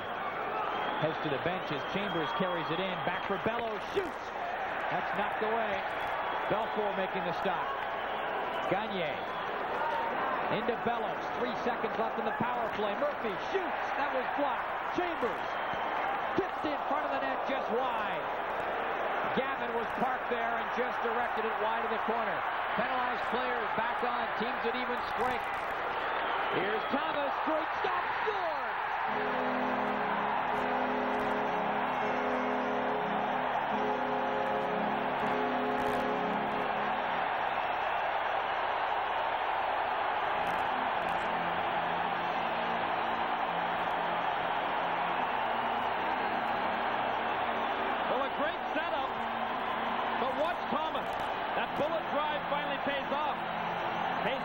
Casey gave up the rebound, something he hasn't done much of in the 2 games. And the North Stars defense, Larry Murphy in particular, let Gilbert get right by him.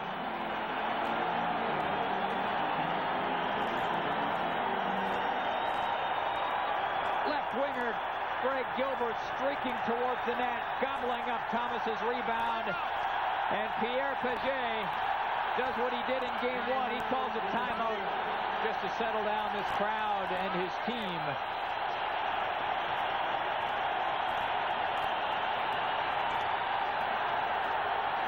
Blackhawk goal is first of the playoffs, scored by number 14, Greg Gilbert. Assisted by number 32, Steve Thomas. If Paget is waiting for this place to calm down, he may have to wait just a little while. Well, remember, though, after Paget did that in game number 1, the North Stars came right back and scored quickly and took the life right out of this crowd.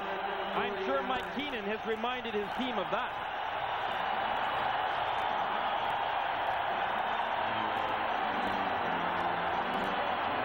Paget was drawing on some experience from game number 1 when he made that move. And Pierre Paget hoping that it will work again. Gilbert with the goal at 1:49. And he has lit a fire under this crowd. 3-2, Minnesota still leading.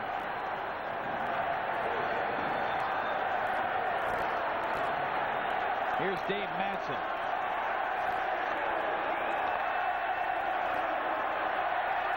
Here comes Thomas with Roenick. Thomas hooked up on the play by Modano. And the Hawks with a power play chance. Steve Thomas sets up 1 goal and then draws the penalty. He's been effective.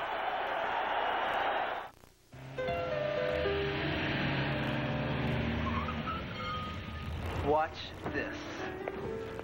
Hello, my name is James, and I'll be looking after you for this fill-up. If you'll direct your attention to the pumps, we have an excellent Esso Supreme, our best. Esso Regular, of course, but may I suggest something in the middle? New Esso Extra mid-grade unleaded with more octane and cleaning additives than regular. Try our new Esso menu. Cute. I'll get back to work. Do they take reservations? We are on the road and in New York City tomorrow. Round number 2 of the Battle of New York, the Rangers and the Islanders. 8:30 p.m. Eastern. Note the later than usual start time because of the circus at Madison Square Garden. And then off to Minnesota on Sunday at 8:30 Eastern. And as usual, we'll be manning the control center back in Toronto, keeping our eye on all the other playoff action. This is the place to be. Blackhawks working in the power play, and only for 11 seconds. They've got to stay away from those bad retaliation penalties when they've got the power play opportunity. That's twice now in this game that the Blackhawks have nullified their own power play by taking bad penalties. This time, Troy Murray. Watch him. Blackhawks behind the net. Troy Murray, 2 minutes for high sticking. He just got a stick up, threw a pretty good shoulder along with that, right into the North Star player, and then takes away the Chicago Blackhawks opportunity. Gary, that's twice they've nullified a power play, and then there was the time Secor took the penalty when he killed some momentum that the Hawks had rolling. Well, the Blackhawks have come out in this second period loaded for bear. They knew exactly what they had to do, and I'm sure Mike Keenan had something to do with that. Trying to shoot the Stars down early. Greg Gilbert with a goal at 1:49 did just that. Teams at even strength. Here's Steve Conroy. Kirk Giles has trouble. Conroy swooping in there. Now he's dumped for his trouble. Gagne to Bellows. Back for Giles. Gilbert picks his pocket and spanks the puck down the ice. Greg Gilbert's adrenaline level has increased twofold coming into the second period. He had rockets on his skate going for that Steve Thomas rebound that resulted in the goal just a minute 49 into the period. It is 3-2 here. Let's check out some other action with Michael Landsberg. The action we're checking out is in Calgary. It's the Flames and the Los Angeles Kings, and it didn't take long for Flames fans to get turned on. Gilmore centers it, then picks up the rebound and bangs it home. He beats Kelly Rudy, something the Flames had a lot of trouble doing. It's 1-0 very early in the first. And we are very early in the second here, Michael. And Minnesota leading Chicago by a score of 3-2. I'm Paul Romanek with Gary Green and Jim Van Horn. Michael Landsberg back at our TSN Control Center watching all the other playoff action. Great to have you with us from the historic stadium in Chicago. I've never been here before, and it is just an incredible experience when this place erupts during the national anthem. Well, I know you'll want to come back. Name the time. Puck fired in. Gavin battling in front, trying to tip it past Ed Belfour. That is Ed Belfour in goal for Chicago. If you joined us late, Greg Millen started. He was given the big hook after he'd given up 3 goals. Here's Roenick, badgering into the corner. Knocked down once and twice, and that is going to draw a cross-checking penalty. Larry Murphy caught red-handed, or red-sticked, if you will. Murphy's been a great offensive defenseman for the North Stars. The reason why I think Belfour was put into the net was not just to change things around, change the momentum, but what Mike Keenan would have been thinking about was the fact that with Greg Millen in the net, the North Stars know that they've got to shoot a great deal, but likewise, the Chicago Blackhawks realized that Millen's a great goaltender, and sometimes they were leaning too much and waiting too much for Greg Millen to make that big save. As soon as Keenan puts Belfour in the net, the players lose a little bit of confidence in their goaltender. That's nothing to take away from Belfour, but as a result, they try a little bit harder to keep the puck into the North Stars' end zone. Roenick has been pleading for a little bit more ice time through the papers, and he's got it tonight. He's been on the hustle as well. It's a 4-on-3 for Chicago. Tenorti for Minnesota trying to eat the puck. Roenick steals it. Here's Wilson. Over to Murray. Back to Wilson. In front. Larmer's there. Scores!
This place is going crazy. The Hawks are back into it. It's 3-3.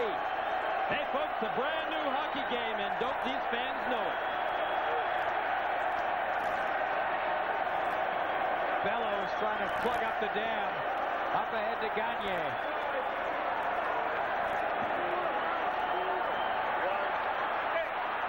Here comes Lemieux.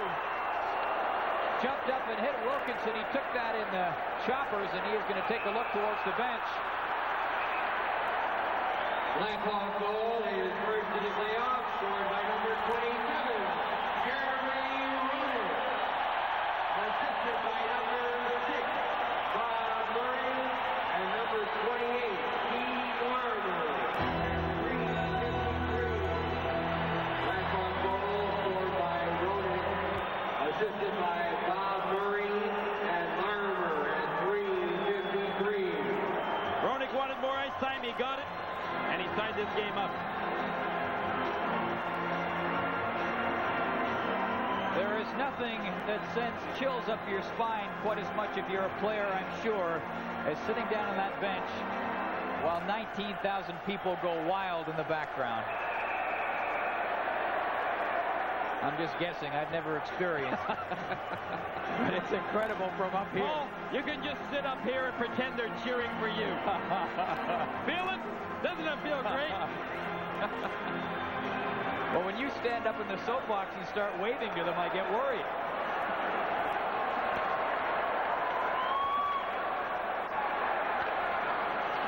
Here's Steve Thomas for Chicago.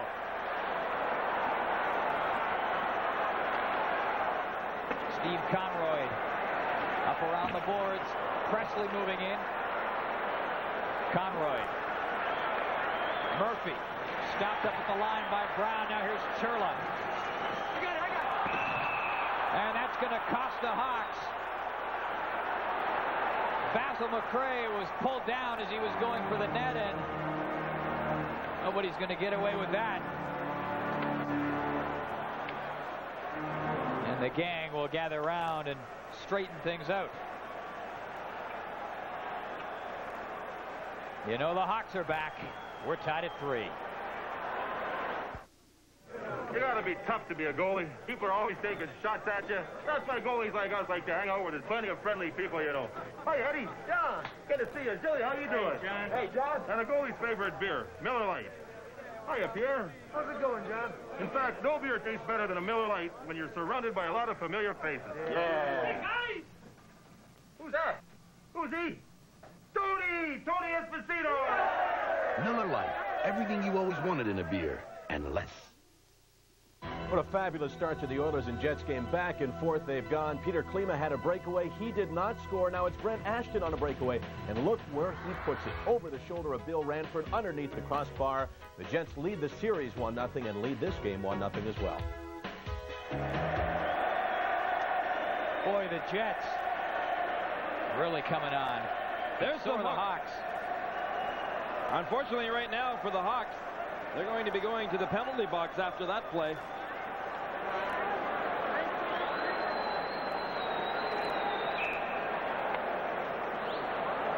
And Pierre Paget is wide-eyed as most of his players. Paget, by the way, has been given permission by Jack Ferreira, the general manager of the Minnesota North Stars, after the season is over, to have discussion with the Quebec Nordiques for the general manager's position that they have been interviewing a number of people for.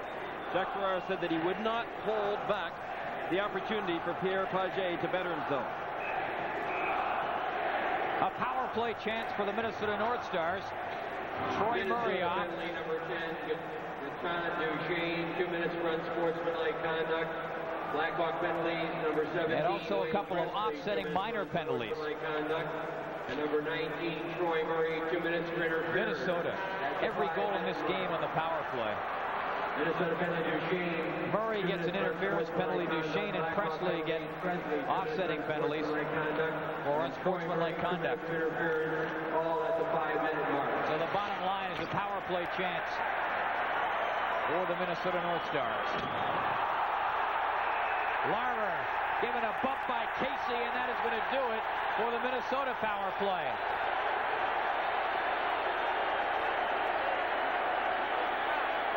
Let's see what's going on elsewhere.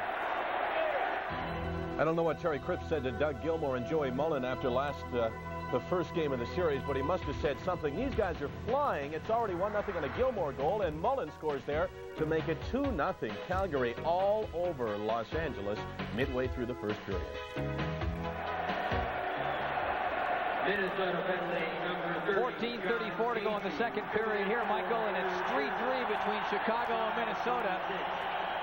Well, Casey ends up interfering with Larmer. Larmer was going behind the net to chase Larry Murphy. Casey decided he would get in the way. And as a result, Casey's going, well, he's not going to the penalty box, but somebody's going for John Casey. We'd really have a story if he was going to the penalty box. The Blackhawks wish that he did and would go to the penalty box. So both coaches have seen their teams squander power play chances. The North Stars had all of what? Maybe a dozen seconds on that man advantage. Actually, a little bit more than that. 26 seconds. And the Blackhawks have squandered a couple of power play chances, taking bad penalties. You alluded to that earlier. Penalties and taking them and killing them off or not killing them off. Really the story in this game. All 3 Minnesota goals have come in the man advantage.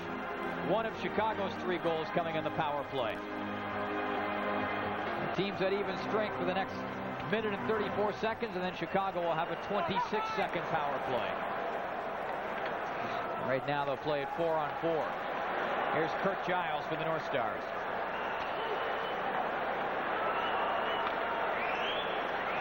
Modano has it pulled away by Yanni.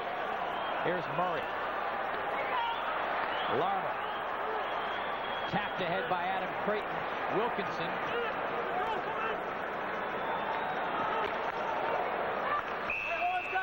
That goes out over 2 lines offside. Will Patrick Burke of Burke Charles Adam Creighton, a guy who never really reached his potential in Buffalo, maybe to a degree playing in the shadow of Dave Andrechuk, a similar type player, big guy, strong, long reach, and I think they expected similar things out of them. They both came out of junior within a few years of one another, and Creighton had to be dealt away before he started to develop. Mike Keenan's got a lot out of him this year, though. He's got 34 goals, slowed down a little bit offensively near the end of the season with only 5 goals in his last 25 games. Creighton's a man coming into tonight's game that they needed a big performance out of. He's got that big reach. He's a big man. And in front of the net, he can be very dangerous. Game 1, he wasn't dangerous enough, but a smaller center iceman like Broughton was controlling Creighton too much. Creighton's played much better tonight. Creighton with tremendous reach. You'll see him utilize it often, parking himself off to the side of the goal and trying to reach around and tuck it in or direct a pass.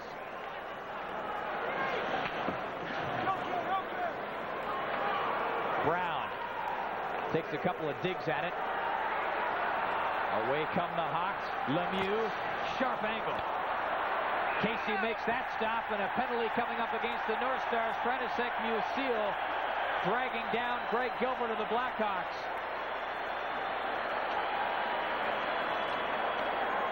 It is 3-3 here. And yes, Virginia, another power play.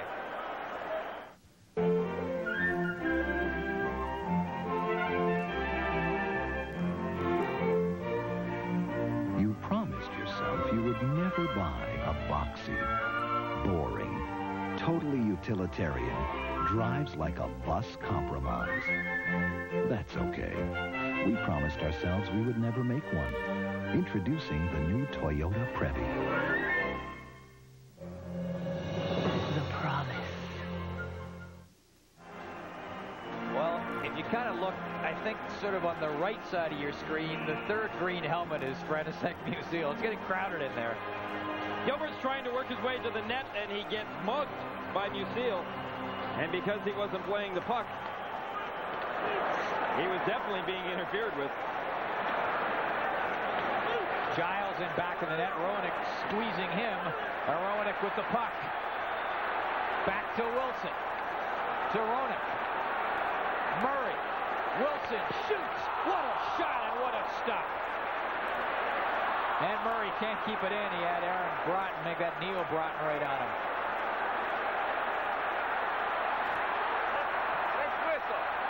Here come the Hawks on the power play. A two-man advantage.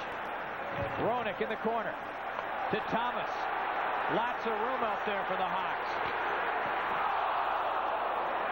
And they're going to blast it around. Thomas again. Being walked by Giles. Two-man advantage for another 6 seconds. Wilson shooting. Score!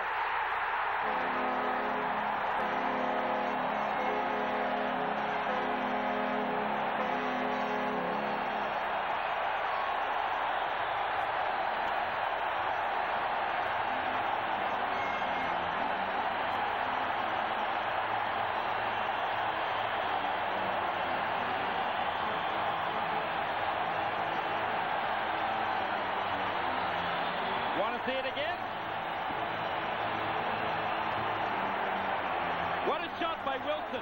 Now watch what happens after this save is made by Casey. Roenick is standing there. Thomas is standing there. Thomas with the quick hands. And there was no doubting Thomas there. All alone with an open net, and he clicks in the power play.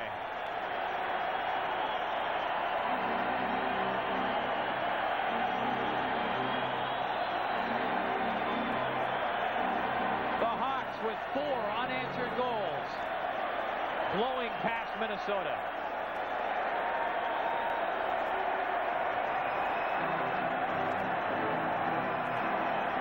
And this is more like it as far as Chicago fans are concerned. Shades of the team that finished in first in the Norris. Teams back at even strength. And Roenick, can you seal eye to eye?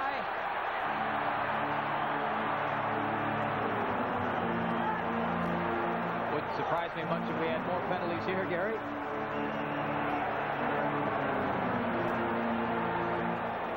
There have been lots of penalties in this game, and there have been 5 power play goals.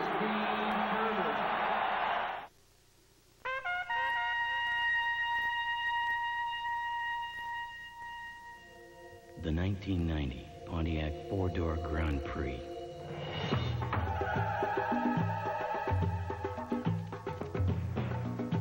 Powerful, roomy. This car challenges everything you thought you knew about family cars. And then some. Get an $1,100 credit and 10.9% financing. Not much room at all. And this is shades of the regular season between these two teams. You can go all the way back to last December when, during the warm-up, Shane Churla slashed Wayne Van Dorp. And they brawled as a result of that. They're not exactly brawling here, but playing it pretty tight and pretty rough. Thomas definitely got his stick way up too high on Chambers, who then retaliated. Pierre Pagé said that this whole series is a time bomb that's just waiting to go off. Mike Keenan said, oh, yeah? Well, Pierre Pagé's got 2 players that can spark the time bomb, and that's Churla and Basil McRae. Well, Churla and Van Dorp were the 2 guys I just talked about who whacked one another during the warm-ups back in December. They picked up 10-game suspensions for that. There was the season finale. 48 penalties, 13 misconducts, setting the ground rules for this series. The black and blue Norris, or the Chuck Norris division, as some are fond of calling it. Number 6, Granisak, Lucille, 2 minutes for roughing. Minnesota penalty number 26, Sean Chambers, 2 minutes for high stick. They'll crash it around again off the face-off. Jeremy Roenick, 2 minutes roughing. Lemieux trying to carve it loose. 2 minutes for an elbow. All at 7:39. Bellows. Minnesota penalty Lucille, 2 minutes roughing. Chambers, to Broughton, offside called on Minnesota. Roenick, 2 minutes roughing. Thomas, 2 minutes for an elbow.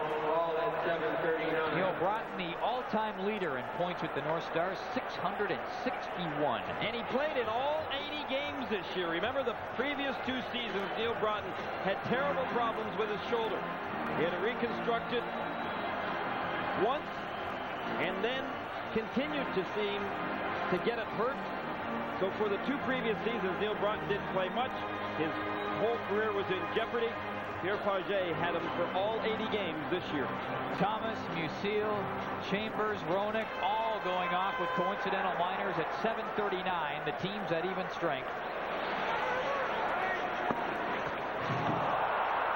Brown banks it up, kept in. Murphy, an eye-high shot that's gloved down by Ed Belfour, and he hangs onto it. I don't think Belfour has had to make any more than 3 saves since he came into this game. And once again, it is a strategy that Keenan has employed in the past. Other coaches do it as well.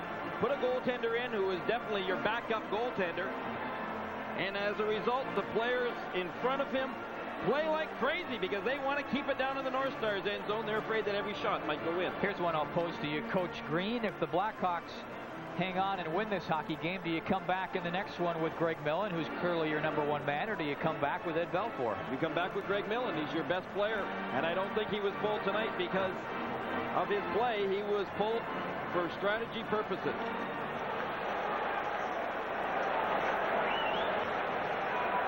Mario Tyre, number 47 out there for the North Stars, trying to jam it loose. Actually, it's number 37, Don Barber. I thought that was a little surprising. Tyre has maybe seen 1 shift in this game.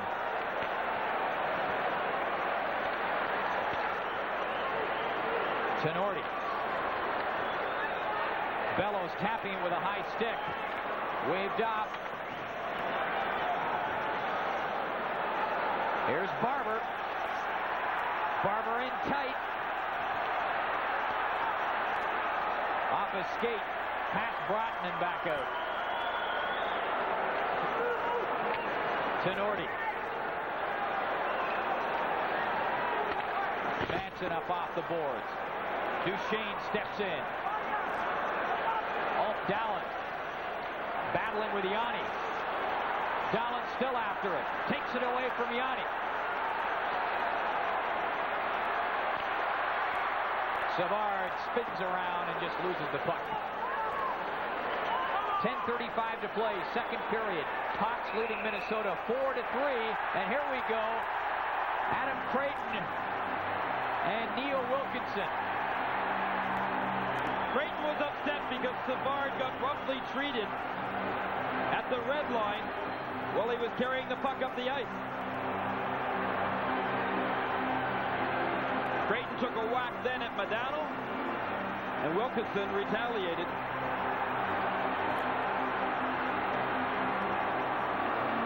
Just itching to get loose. More wrestling than anything here. Well, I think Creighton was saying, you're going to attack Dennis Savard, then we'll attack Modano. But Neil Wilkinson had something to say about that.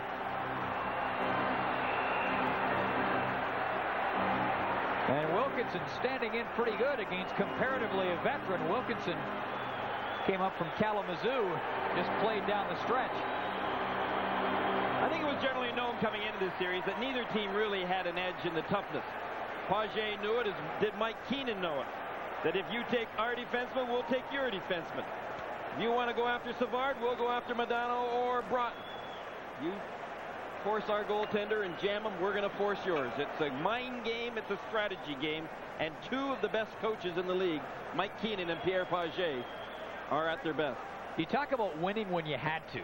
Minnesota coming down the stretch when they had to win to get into the playoffs, battling with Detroit, went 9-4-1. And they played a large majority of those games on the road coming down the stretch. 7 of their last 9 games were on the road, and they still came through with the victories.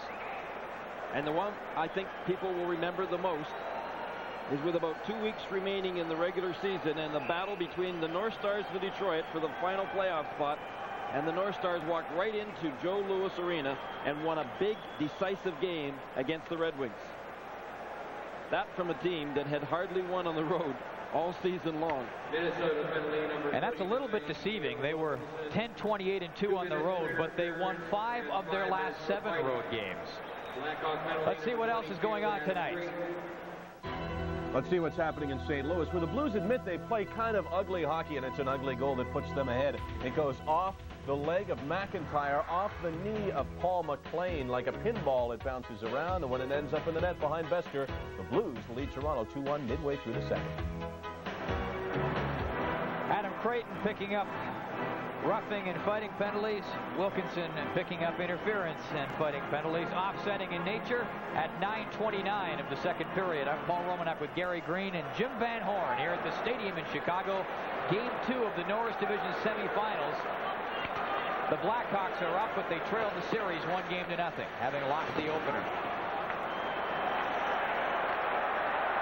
Larmer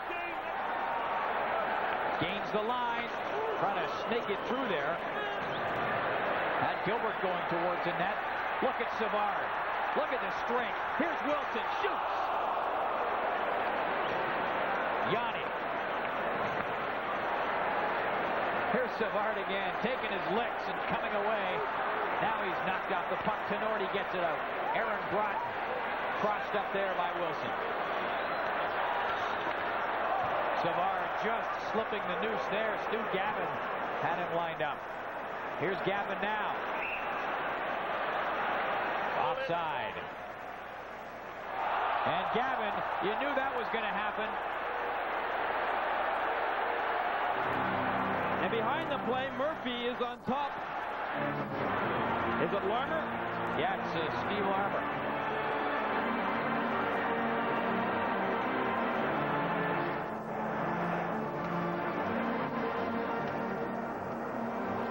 How it all starts.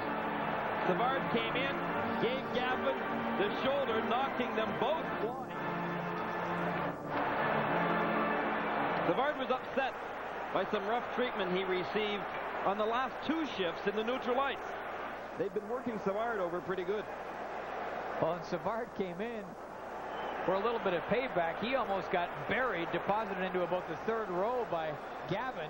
Just missed him outside the blue line. Savard got the license number of the truck and doubled back and took a shot at him after the whistle. Well, if the North Stars are going to lay the body on one particular player, no one better to do it to than Dennis Savard. That's part of the game. Do you get the sense that the fuse is starting to burn down a little bit low here towards the keg of dynamite?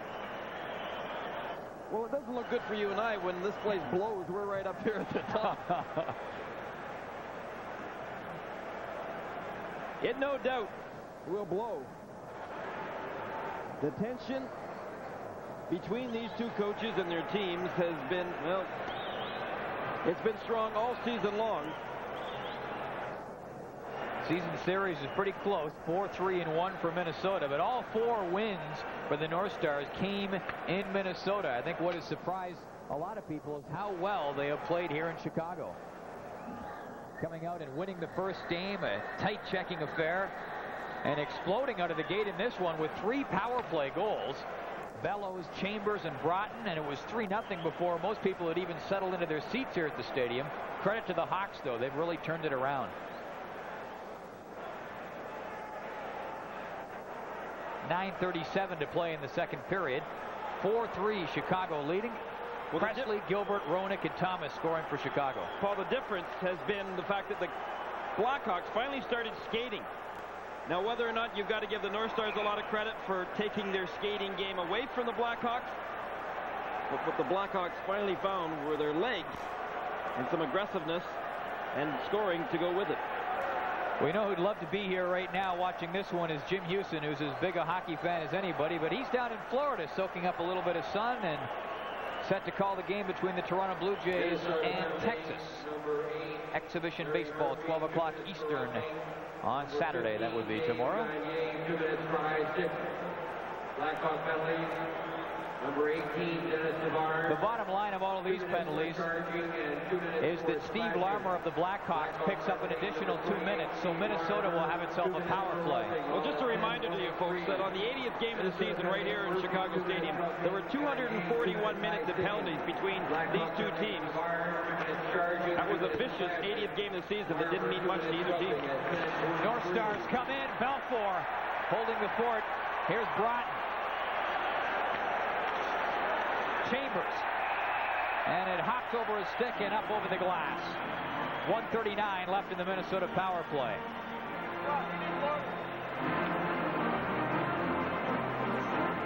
Blackhawks have been a little bit more conscious of Brian Bellows out there on the ice, and for good reason. But Bellows still hanging in close in front of that net where he's been able to find some opportunities in this game, as well as game number 1, Belfour has been able to keep the puck out.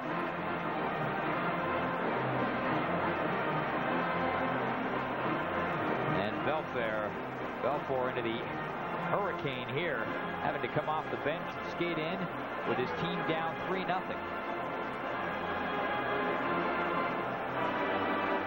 And as you pointed out, not really tested too severely yet.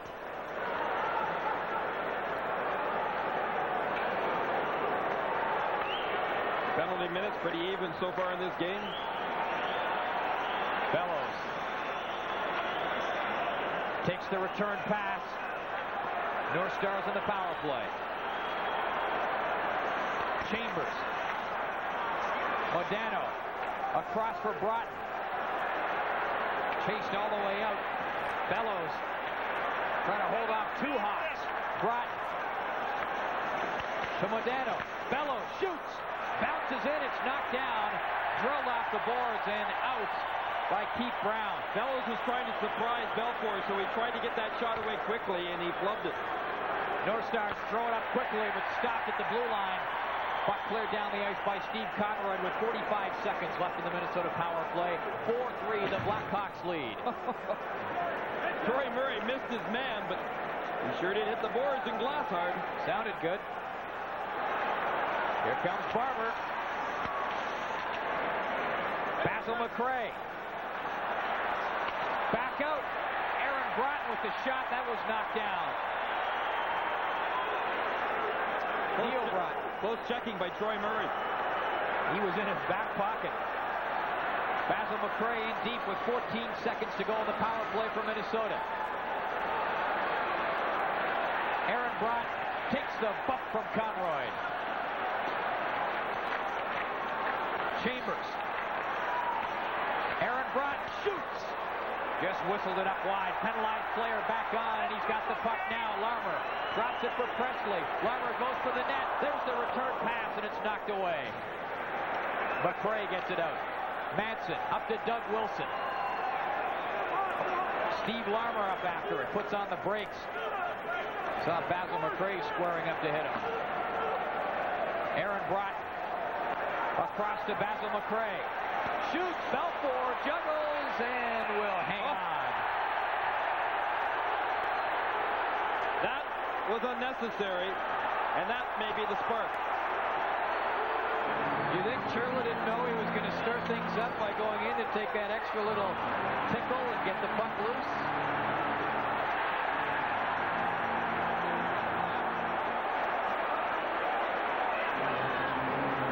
Manson's going to the penalty box, and he's looking to take somebody with him. That someone he'd like to take is either Basil McRae or Churla.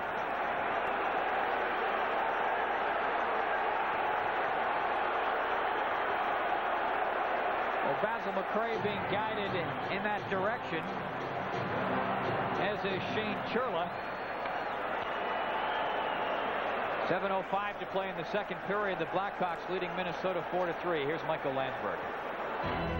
In Calgary, it really seemed like the Kings brought nothing to the arena. They were terribly flat, trailing at 2-0, though. Look at Marty McSorley go the other way. As Vernon slides across, he puts it right where he came from, and the Kings, who started flat, are back in this one 2-1 late in the first. And similarly here, Michael, the Blackhawks started flat, down 3-0 at one point. About halfway through the first, they've come storming back and are up 4-3. Well, this is what all started it. Belfour made the save. Now watch, there's nobody in sight. Larmer leaves the territory, and that was Churla that came in and tried to poke that puck loose after the whistle had clearly already been blown a few seconds prior to that. Smooth the hair back into place, Pierre. It's been a rough night. And it's bound to get rougher in this building with a 4-3 hockey game and tempers continuing to rise.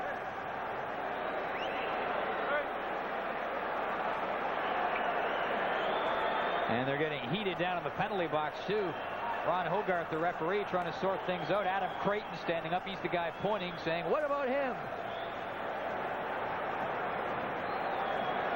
And let's check in on some more playoff action. What we're checking in on here is St. Louis versus Toronto, and the Leafs on the power play trailing at 2-1. Watch them get caught off ice. they are in big trouble. Ron Wilson there gets it to Rich Sutter. Sutter with the open net. Bester's being splendid, but the Leafs are playing terribly. 3-1 now in the second.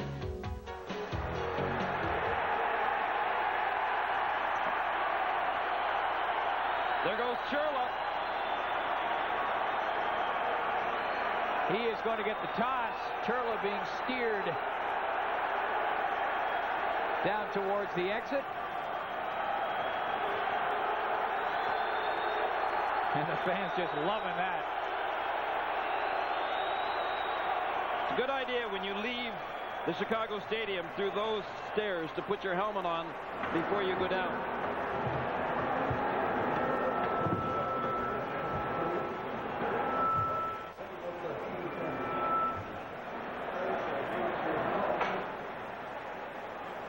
This all comes with 7:05 to play. And Ron Hogarth still sorting it out. We know for sure that Churla is gone. And he was the instigator of all of that, coming in to take a late jab at the puck underneath Chicago goaltender Ed Belfour's glove. Belfour made the initial stop and kind of juggled it. Well, there was something going on in the penalty box, and I think there was some sparring, at least verbally, going on back and forth. T. Roth of Evanston. So I think they may have just given Churla 10 minutes to get him out of this period. He picked up 2 and 10. We know that for sure. 10-minute misconduct plus an additional 2 for slashing or roughing or take your pick. But that's why they gave him the 10, though, to get him out of this period, so to give him the opportunity to maybe cool off. And I've got to think that coming out of all of this, the Blackhawks should have themselves a power play. Perhaps Churla's extra 2 will be the difference. John Casey trying to stay sharp. What a year he had for Minnesota. Picked up 31 victories. And Ed Belfour, the man coming on in relief of Greg Millen, on the hot seat in this one. Let's see who else is on the hot seat in this playoff night. The seat's hot for the Edmonton Oilers as they take on the Winnipeg Jets. Watch in front of the net. Fenton is not touched. He gets one deflection, still standing up, and Paul Fenton able to sweep it into the net. The Winnipeg Jets lead the Edmonton Oilers 2-0 late in the first in Edmonton. You saw a lot of the Winnipeg Jets this year. Are you as shocked as a lot of people are? No, I really am not. I think that they've got strong goaltending in essence up. They've got good defense, and they've got 3 good lines that they can throw at any team that are well balanced. They're a hard-working hockey club. The Oilers are not getting great goaltending from Ranford. They were hoping Pure would be back and ready. Minnesota penalty number 27, Shane Churla. So indeed, Chicago will get a power play out of this. Minnesota picking up the extra 2 minutes, and up on the scoreboard, the extra 2 going to Basil McRae. Number 22, Adam Creighton. Lots to sift through, but the easiest way to explain it to you is that a power play chance coming up for the Blackhawks with 7:05 to go in the second period, and the Hawks leading 4-3. 2 minutes roughing and a 10-minute misconduct penalty. Blackhawk penalties, Manson. Wilson up ahead to Presley. Gavin knocks it down for the North Stars. The Hawks, who have 2 power play goals in this game, gunning for a third. And a spike into the hopes of the Minnesota hope. Roenick.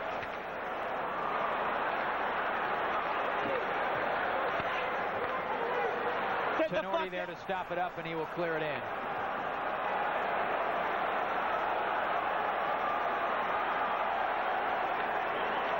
Roenick bouncing it in. Presley up to forecheck. Bellows gets there first. Wilson keeps it in. Here's Wilson. Thomas straight in front, just fired wide by Roenick. Bob Murray couldn't keep it in. What a great play. I don't know how he missed. But he did. And here comes Thomas. Up to Troy Murray. Craig Gilbert crunched.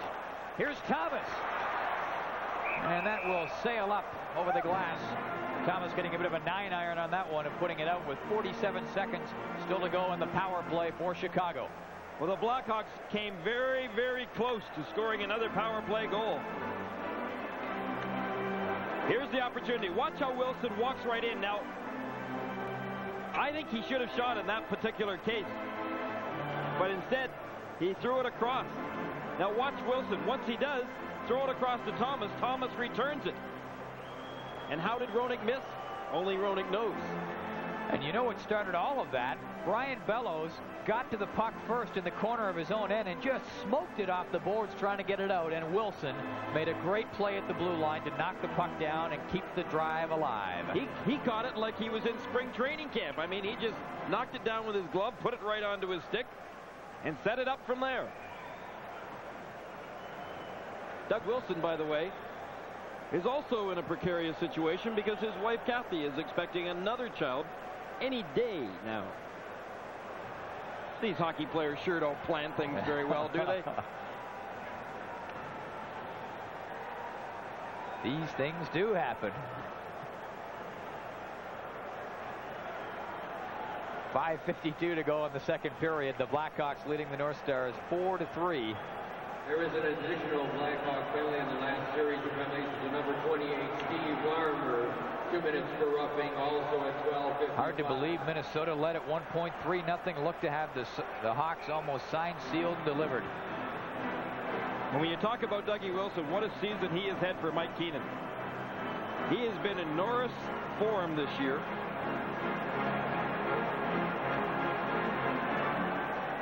.45 seconds remaining in the man advantage for the Chicago Blackhawks. Musil gets to it. Thomas was dumped and the fans hollering for a penalty. Here comes Broughton. Bob Murray had to hustle back there to cut him off.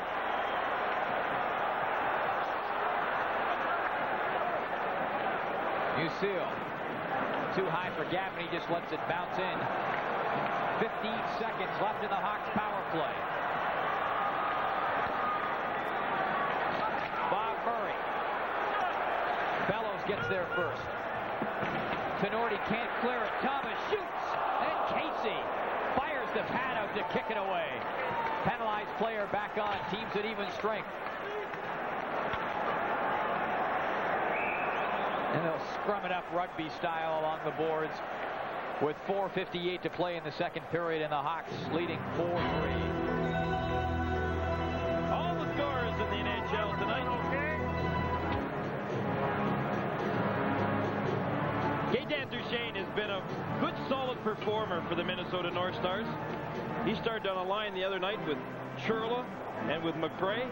He was at center ice. Duchesne was formerly a Washington Capital. That's where he started his NHL career as an underage player, as a 19-year-old. Then he went to the Quebec Nordiques. He's always been a good, solid defensive player, and Pierre Pagé needed more of them.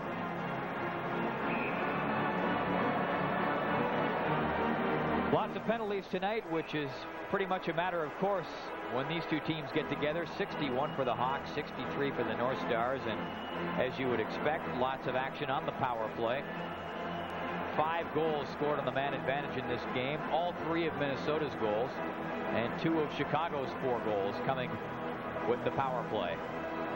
It was announced today, and I don't know how formal it was, that Mike Keenan is more than likely going to become the general manager here next year.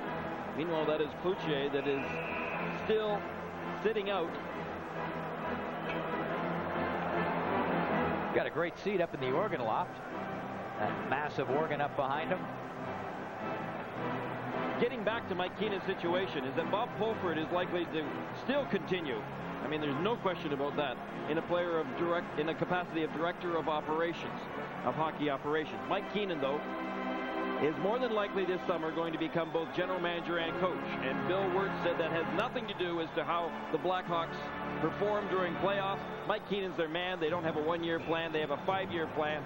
And Keenan will stay behind the bench and more than likely become the general manager as well. Keenan wasn't all that happy with Bill Wirtz bringing that up today.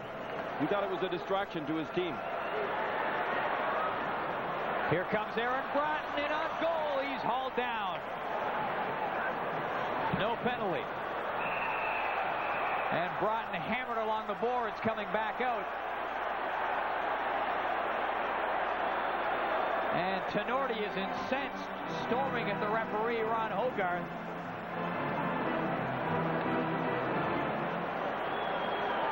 Broughton, you can see the cut on his right cheek, just below the eye. Take a look at what happened.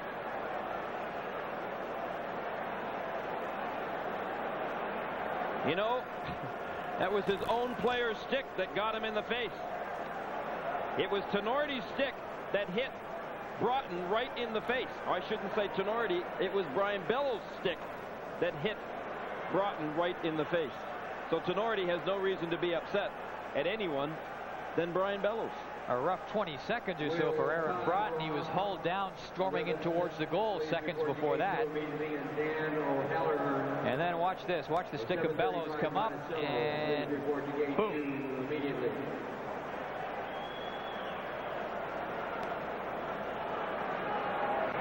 And Aaron Broughton being dusted off and I back think to the bench. Someone got to Tenorti pretty quickly, and I think it was Bellows.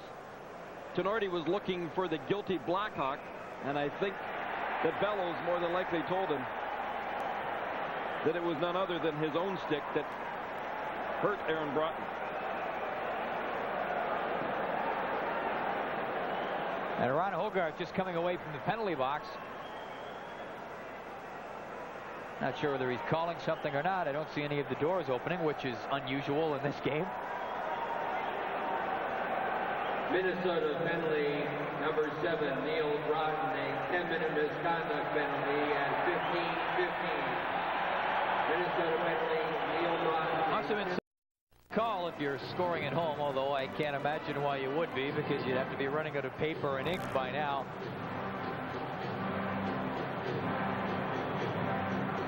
The proverbial big power play opportunity late in the second period. North Stars down by 1. Here's Bellows. In front of the net, just popped it past off Dallin. Dallin after it, back of the goal. Chambers pitching in, couldn't get there in time.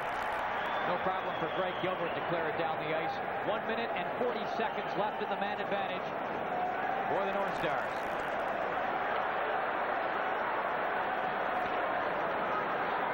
Here comes Chambers.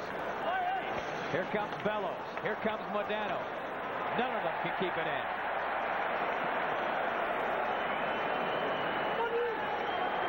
Chambers. Modano given a bump by Jocelyn Lemieux. The Hawks aggressive in the penalty killing. Jocelyn Lemieux has got great speed, and he loves to throw the body around. He jumps! Here comes Bellows to Chambers. 1 minute left in the power play. Here comes Presley. He's got a break. Presley. Score!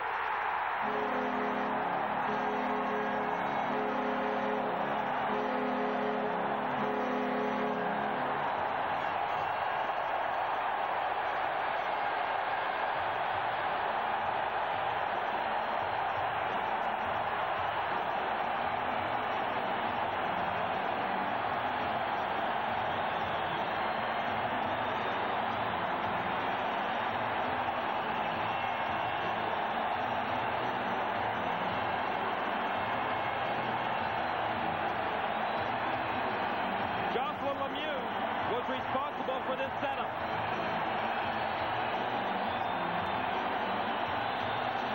Wayne Presley has been responsible for more than just that goal tonight.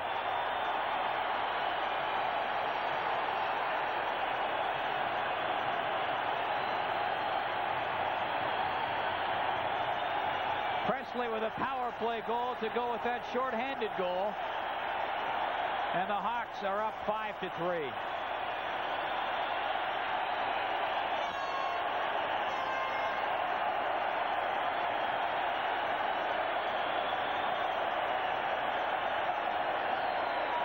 Blackhawks goal.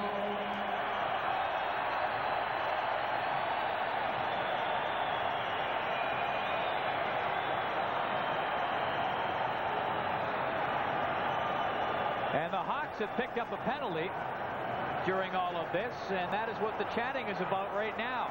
A bit of controversy here and also a little bit in St. Louis. Let's check that out with Michael Landsberg.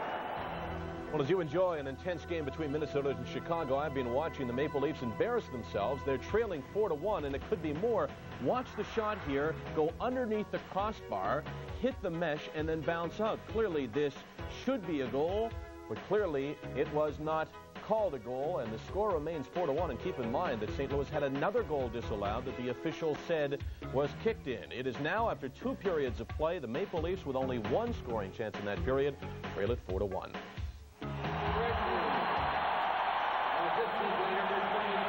Well, they're cheering the announcement of the Blackhawks goal, not the announcement of the bench minor on the Chicago Blackhawks that comes at the same time as the goal. That is 16:39.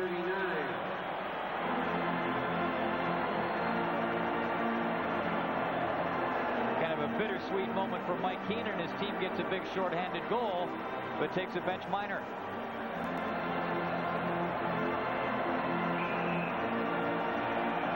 I wish I could talk to Mike right now.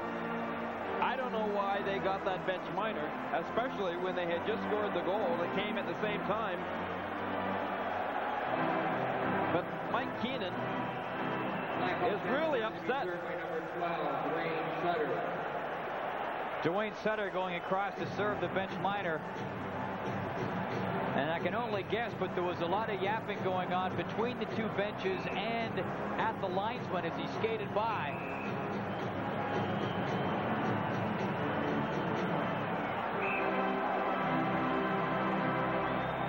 Five to 3, Chicago leading.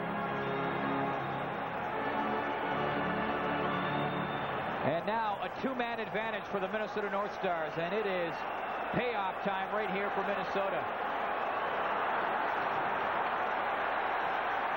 Larmer kept in. Minnesota 2-man advantage. Modano to Murphy. Bellows back to Modano. Dallin is in front. There's a shot. That's stopped by Belfour. Here's Bellows. Another shot and another stop by Belfour. Bellows trying to center it. Hawks can't get it out.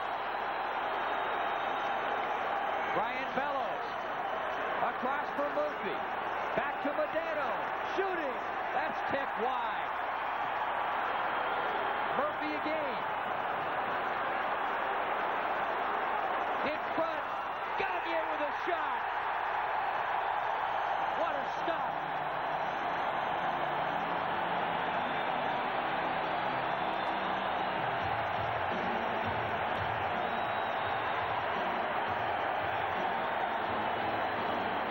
Well, this is pressure, folks. Pressure for one man in particular, Ed Belfour. 5 skaters to 3. Here's the shot. There's the save by Belfour. He was able to grab it with his glove, hang on to it. Larry Murphy showed great patience in setting this opportunity up.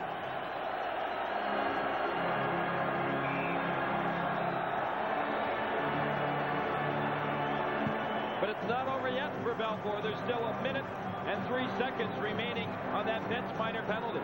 He can take some solace in the fact that the 2-man advantage that Minnesota enjoyed is over. It is down to a 1-man advantage with 2:24 to go in the second period. Chicago leading 5-3. I'm Paul Romanek with Gary Green and Jim Van Horn at the stadium in Chicago. Michael Landsberg is keeping his eyes peeled on all the other action going on tonight. We've had enough action here to keep our hands full. This period in straight time over an hour now, over the 1-hour mark. Here's Modano to Murphy.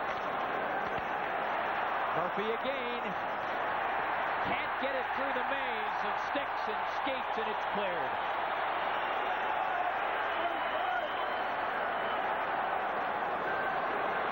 Barber stops.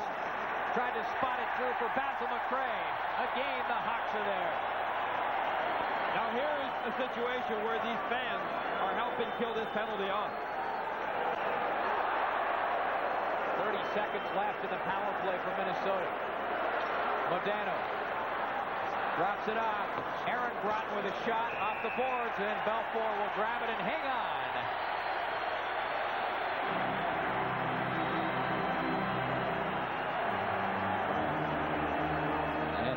Tangle some more. Well, Sunday's final game, I think, took 3 hours and 35 minutes to play from puck drop. These two teams take a day off and go at it again on Sunday. You can see it here on TSN, 8:30 Eastern Time, the North Stars and the Blackhawks. Well, Churla is out of the lineup, and now Basil McRae has been sent to the dressing room with 1:39 remaining in this second period. What a great close-up of Basil McRae. You could just see the intensity. Well, he's known for his toughness, but he's also a pretty good leader. That's shown by Page giving him the captain's sweater to wear.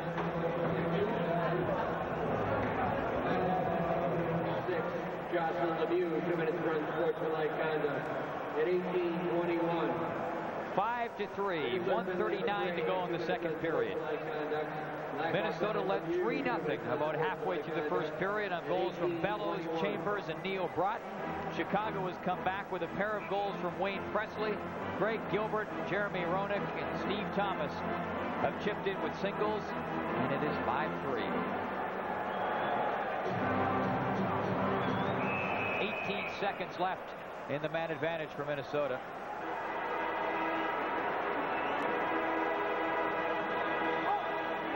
You even want to attempt to sort out all these penalties? Have you got your slide rule handy? Nope.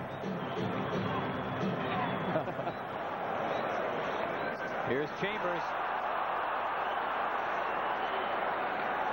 10 seconds left in the power play. Bellows centers it. Gagne back to Chambers, and he couldn't keep it in. Penalized players back on. Sutter almost picks up a gift. Here's Larmer coming in with Dwayne Sutter.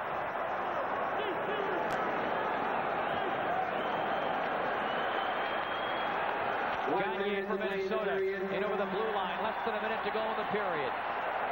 5-3, Chicago leading the North Stars.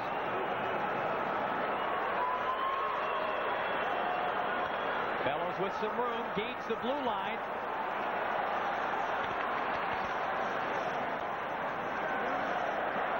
Tenorti off his stick. Sutter up ahead for Thomas. He's headed off at the pass by Gavin.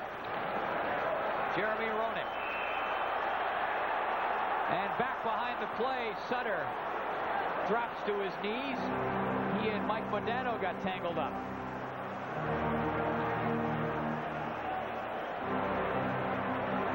Rough night for Dwayne Sutter. That's the first shift he's had in the game. And he takes the stick. Oh.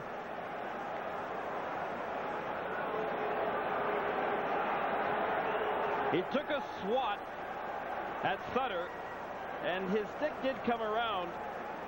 Sutter dropped quickly.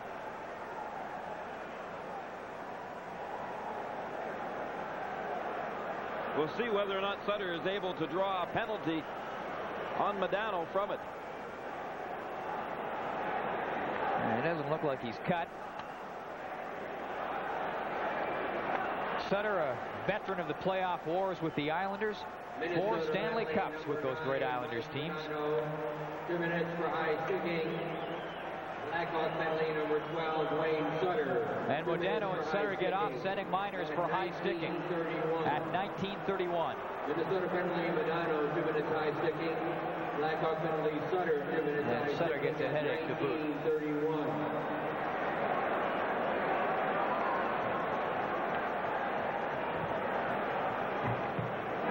Well, at least somebody can smile. Hogarth's probably looking over the benches and seeing that there's far more room left for those players who are sitting on the benches right now.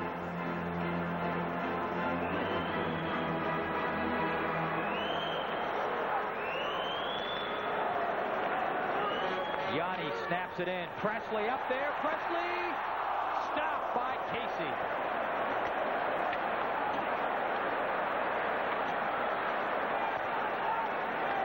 Yanni back to pick it up. Great chance for the Hawks. And here we go again with 10 seconds to go. Can you just waive the last 10 seconds of a period?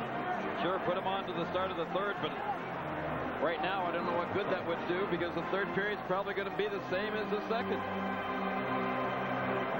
If this were a recipe, then you'd say they were just going to simmer things for the next 15 minutes or so and turn the burner back up to high for the third period. What a great insertion Presley's been to the lineup tonight. We've said it a few times, we'll say it again, as he had another scoring opportunity. Presley has shown great speed, which he possesses tonight. His intensity level has been higher than any other Hawk, which makes you wonder where he was game one.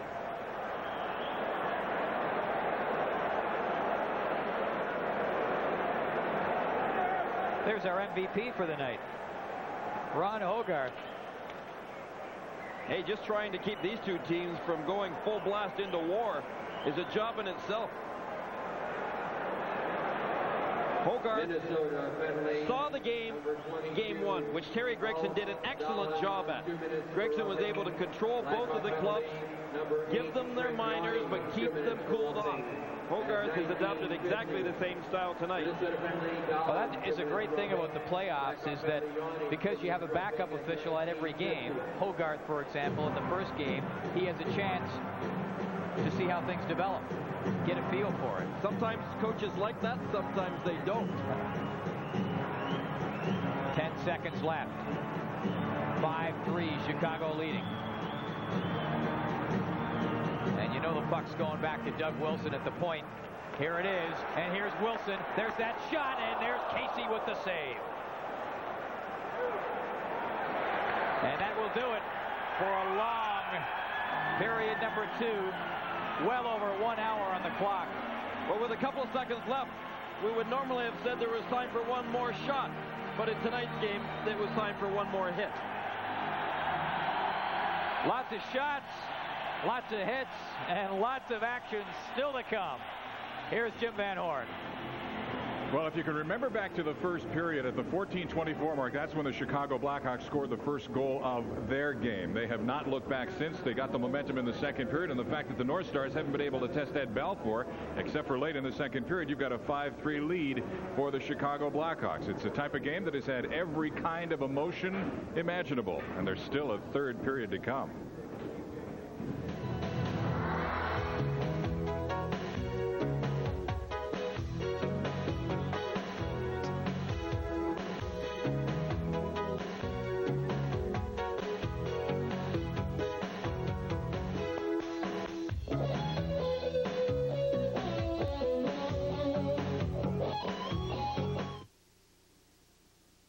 Listen, Harold, if this doesn't get to Toronto by 10:30, we're going to lose our shirts.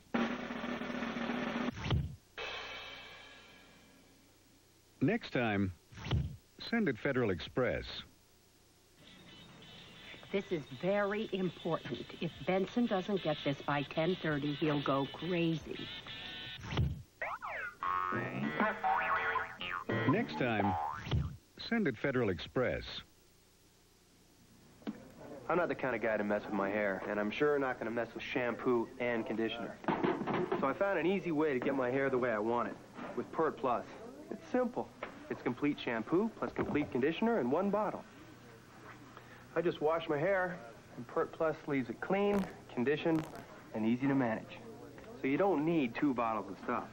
With Pert Plus, you just wash and go. Pert Plus cleans and conditions in just 1 step. You're up. You're 3 for 3, and you've got the most feared Easton bat of all. So you figure you'll get his best pitch. But will it be a spinner or knuckler inside or out? No sweat. Because everybody knows there's no defense against an Easton, right? Wrong.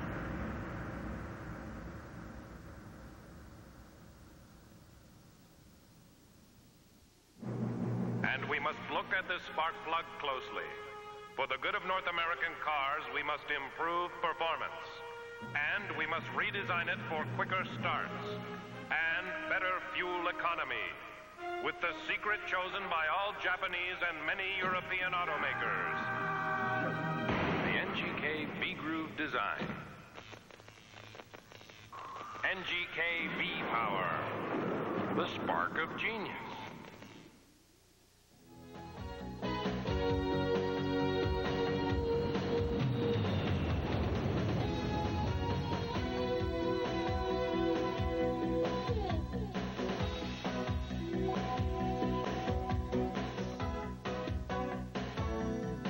Welcome back to our studios in Toronto, everybody. I'm Michael Landsberg. In Chicago, the broadcast crew continues to say that what they're seeing is not surprising, such intensity between Minnesota and Chicago. The big surprise in the first round so far was Los Angeles' victory over Calgary. Flames came out in Game 2 quickly. They got 2 quick goals. It was 2-1 after 1. Let's pick up the action very early second period. This is a highlight, not live action. We'll go there live in a moment. It was Makarov to Roberts, and Roberts just sneaks it inside the post to make it 3-1 for the Calgary Flames. That was just moments ago. Right now, let's pop out there live. Mike Emmerich and Bill Clement are the broadcast team. This is Sports Channel America. We'll go there live, and stay tuned. We'll be back to Chicago for more between Chicago and Minnesota. But let's go live to Calgary right now. But it was poked away, and here comes Gilmore. The trailer on the play is Mullen. Gilmore pivots, shakes away from the checking of Contos, goes for another skate, wheels right back in. Gilmore trying to get by, but it's tipped away by McSorley, and hanging on is Rudy, and the Flames fans are going nuts to applaud their penalty killers. Kelly Rudy is under attack. Not only is he getting rushed by the Flames, but he got taken out by McSorley on the Flames' last goal.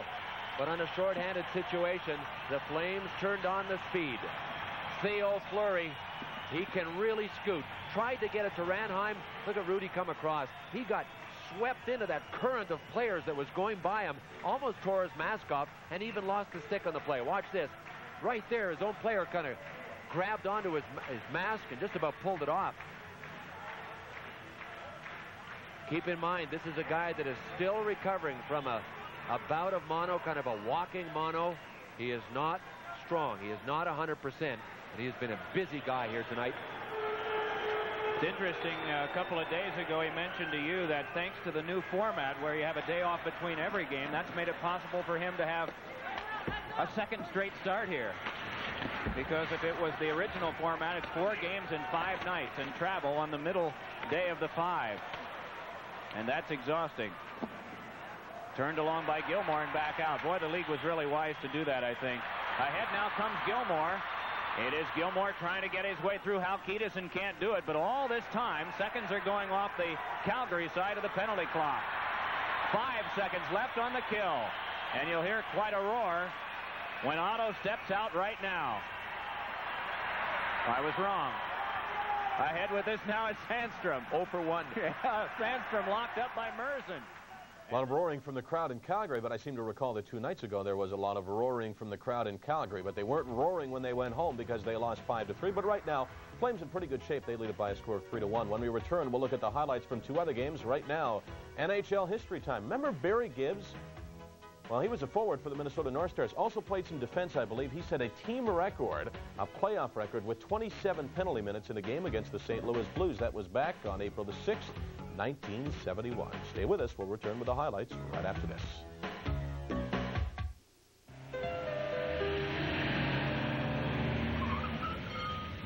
Watch this. Hello, my name is James, and I'll be looking after you for this fill-up. If you'll direct your attention to the pumps, we have an excellent Esso Supreme, our best. Esso Regular, of course, but may I suggest something in the middle? New Esso Extra mid-grade unleaded with more octane and cleaning additives than regular. Try our new Esso menu. Cute. I'll get back to work. Do they take reservations? Hi, kids. Elizabeth. Who wants a Mr. Juicy? But first you'll have to catch me. Mr. Juicy frozen treats from McCain. Flavored with real McCain fruit juice from concentrate. Children love the flavors of McCain Mr. Juicy because of the fruit juice. It's a wonderfully wholesome way to celebrate summer. What flavor? Raspberry. McCain Mr. Juicy because of the fruit juice.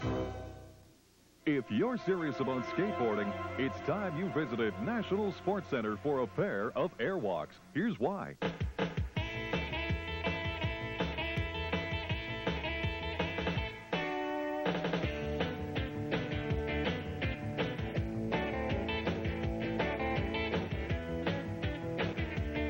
Airwalk, skateboarder from National Sports Center, where your fun starts with us, guaranteed.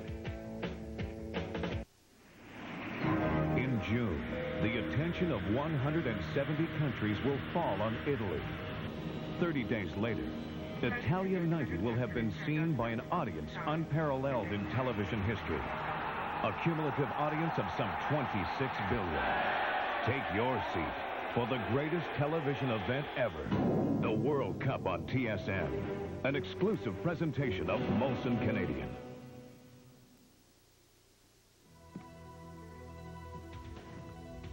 These playoffs are turning out to be a nightmare for Maple Leaf coach Doug Carpenter. His team has been incredibly flat tonight. Not that they were good against St. Louis in game number 1 when they lost, but they're even worse on this night. We'll pick it up now in the second period. Score tied at 1. Brown's shot, that's Jeff Brown, goes off McIntyre, then off McLean's leg and past Bester 2-1. But before you start feeling sorry for the Maple Leafs, watch their defense fold here. 2-on-1 break. Bester with the big save, but another 2-on-1 break, and this time he can't make the big save. Ron Wilson scoots past everybody to Rich Sutter. Sutter rams it home. That makes it 3-1 for St. Louis. They led it 4-1 after having 2 goals disallowed. This one, no contest. I don't think the Leafs had one good scoring opportunity in the second period of play. Now let's talk about the Edmonton Oilers and the Winnipeg Jets. Bob Murdoch's team looking to go up 2-0 on the Oilers, and that is on the road. First period, the Oilers had some scoring chances, but here's Brent Ashton, the shot of the playoffs so far, underneath the crossbar, over the shoulder of Ranford. It's 1-0 for the Jets. Later in the first, watch in front of the net. Nobody takes out Fenton. Fenton just allowed to stand, and they take him down after the goal, but that made it 2-0 after 1, and that's the where it stands right now, 2-0 Winnipeg over Edmonton. We went live to Calgary a few moments ago. It was 3-1. This is what we missed just a few moments later in front of the net. Joel Otto on the scramble shovels it home. The Kings in big trouble in this one. That made it a 4-1 hockey game. It's now 4-1. Otto has scored moments ago. Now, we'll keep you posted as we look at the third period in Chicago. Right now a break, and we'll go back to the stadium. The Blackhawks and North Stars on TSN.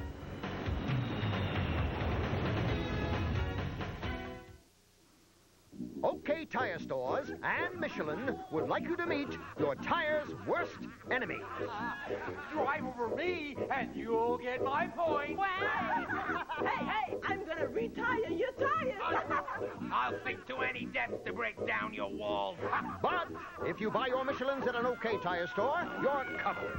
Every Michelin passenger tire has an exclusive OK Tire protection plan included in the price.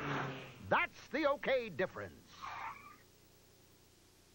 It's ever so tough being ranked #1 and not being rank. Playing the game without getting gamey. What assists me is Right Guard Sport from Gillette. With maximum protection and aromatically airy scents. It's the essence of good gamesmanship. After all, when one is capable of home runs, why play foul? Right Guard Sport from Gillette. Anything less would be uncivilized.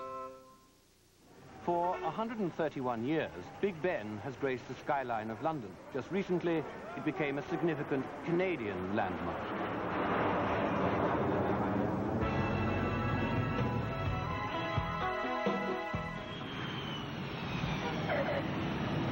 Now that landing rights have been obtained, Paris is officially a Canadian city.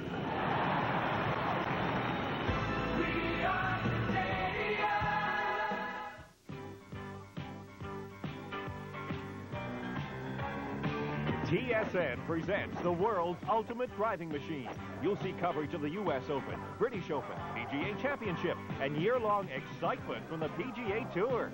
There's also the precision of the Lady Lynxsters and fun from tee to green with those swinging seniors. Join the world's greatest golfers for heart-stopping thrills all year long. Early round coverage of the PGA Senior Championship tees off Thursday at 4 Eastern on TSN. When the second period started, Chicago was trailing by 2. They are now leading by 2. It's 5-3 over the Minnesota North Stars. Welcome back to the Chicago Stadium. Power plays again playing a major factor in that second period. Here's Paul and Gary. Power plays once again playing a big factor, and we will take a look again at a power play, a 2-man advantage for Chicago. Hey, let's get into this one quickly. We haven't got much time. Watch the triangle that's set up by the North Stars right now. Chicago are playing 5-on-3 with 3 dangerous shooters right out here. Hey, when you get an opportunity to play 5-on-3, you'll do it for free. It's so much fun. Let's watch Thomas right now. Let her roll. Now, Thomas ends up with possession of the puck. He's going to try to thread the needle, but he ends up missing. He's going to get possession of the puck back again. Now, the North Stars get into the triangle. Stop it right there. You can see that this man is more or less nullified. So what they're going to do right now is try to play. What they're doing is a 4-on-2. Watch Murray and watch Wilson. This is where it's going to be created. Let her go from there. Wilson over to Murray. Murray could shoot, but no, he's going to give it right back to Wilson. Let her keep going. Now stop it right there. Wilson's wound up. He's going to take that big shot. Watch for Thomas, and watch Giles right here. There goes the shot. Wilson lets a great slapper go. Now watch Thomas. Stop it right there. You see Giles? His stick is in this position. Thomas's is here. Giles isn't going to be able to take the stick. Let her go. There comes the rebound, and Thomas is able to get to the puck before Giles. Giles wasn't able to turn quickly enough. 8 goals scored in this game. 6 of them scored on the power play. We are teeing it up for what should be a great third period. More coming your way in the NHL tonight after this. Ladies and gentlemen, we're here to attempt another McCain Cheddar taste test. Wendy has the McCain Cheddar, and her grandpa has the other leading brand. Wendy's tasting hers. It's smooth, smooth as the fresh milk it's made from. She really loves that creamy McCain taste. Sir, please, taste your own cheese. Sir. Oh, well, it's no surprise, because McCain calls in a century of cheese making to create that winning taste. Grandpa likes McCain. I'm getting rid of an old habit. That's it. No more messing with shampoo and conditioner. I just want to wash my hair and go. So I got Per Plus. It's complete shampoo plus complete conditioner in one bottle. Per Plus leaves my hair clean, conditioned, and looking terrific. Makes you wonder why anyone would bother with shampoo and conditioner. With Per Plus, I just wash and go. Pert Plus cleans and conditions in just one step. In 1799, Napoleon's army swept into Naples, and 7 years later, Joseph Bonaparte became king. Almost 200 years later, Italy is again under siege. West Germany, Brazil, the Netherlands, Spain, Argentina. In all, 24 countries will contest soccer's most coveted prize, the World Cup on TSN. An exclusive presentation of Molson Canadian.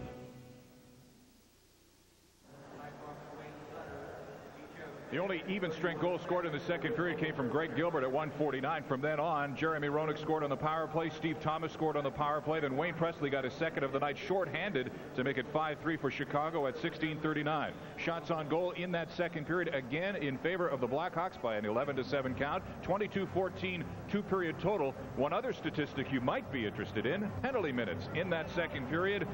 71 to the Chicago Blackhawks, 69 to the Minnesota North Stars for a total of 140 so far. 20 minutes of hockey left. Paul? Whoa. Greener's slide rule is smoking here, trying to figure all of that out. Hey, with penalties right now, it's the old marbles in the pocket. They're pretty even. 5-3 as we tee it up for the third period. 22-14 the shots on goal. As you just heard from Jim, Chicago leading in that department and leading on the scoreboard as well. 5 goals and 22 shots. That's not a bad shooting percentage. Roughly 25%.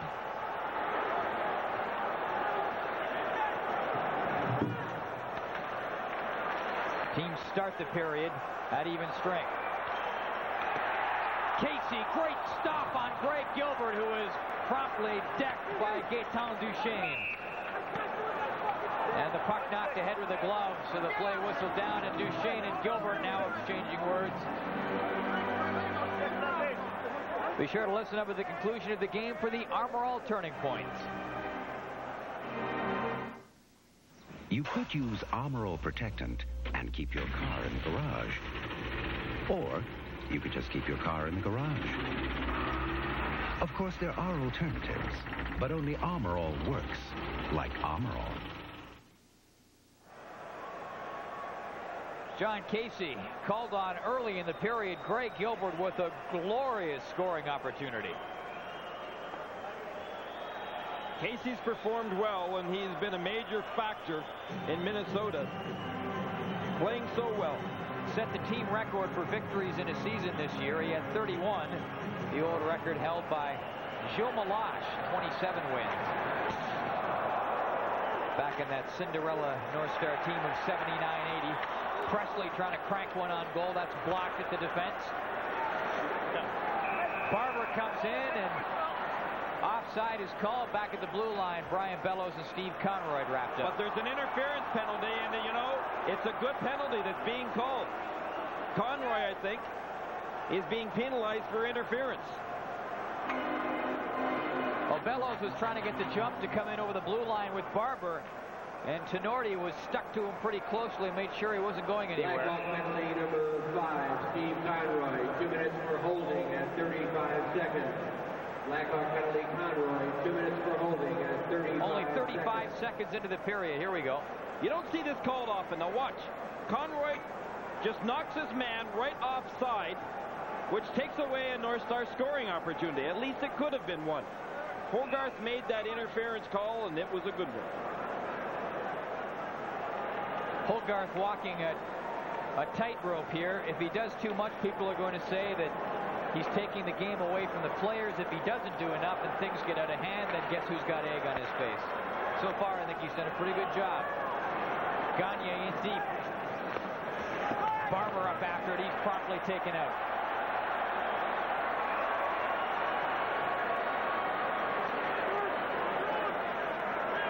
Bob Murray just killing off time.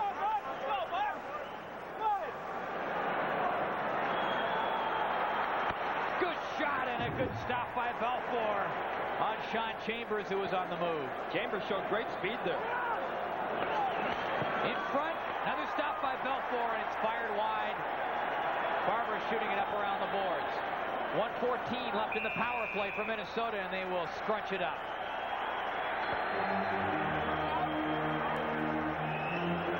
Gagne was upset at Keith Brown, but yet Keith Brown had reason to be upset at Barber from behind. Great save by Belfour here. He showed good quickness. He was holding his ground. Gagne got the shot away. The North Stars had good pressure on the Blackhawks. Just before that, he made a good stop on Sean Chambers, who had a good burst of speed coming down the left-hand side. Belfour, hats off to him. He came in under difficult circumstances. The Hawks were down 3-0 when Greg Millen got the hook. Belfour came in, and he's done a job. Well, it's tough to prepare yourself for a game like this when you realize during the course of the day that there's very little chance of you getting in, but yet you might be called upon. And Belfour was. And he's been good. 1:11 to go in the power play for the Minnesota North Stars. Aaron Broughton at center. Number 47, Mario Tyre, getting a rare shift. Pierre Paget trying to get something going. A pair of fresh legs out on the ice. McRae.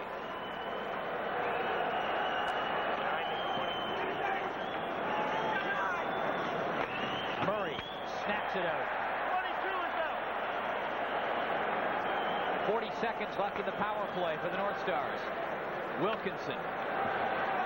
Gilbert all over him. Great work by Gilbert. Centers it in front.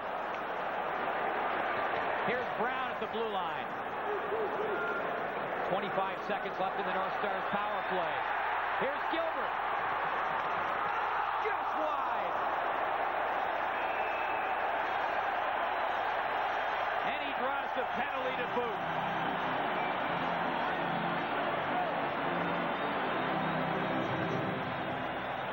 A busy night here, and as is usually the case in playoffs elsewhere.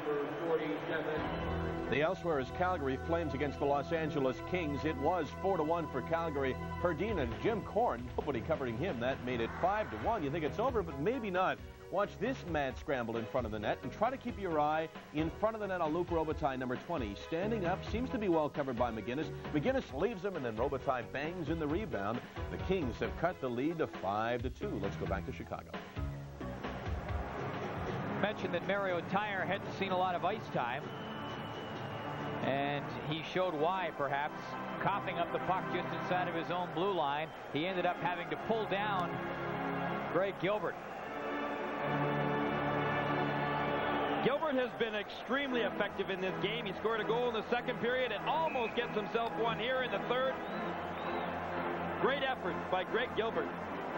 who's one of the better defensive players in this league and who should be considered for the Selke Award this year. Will he be?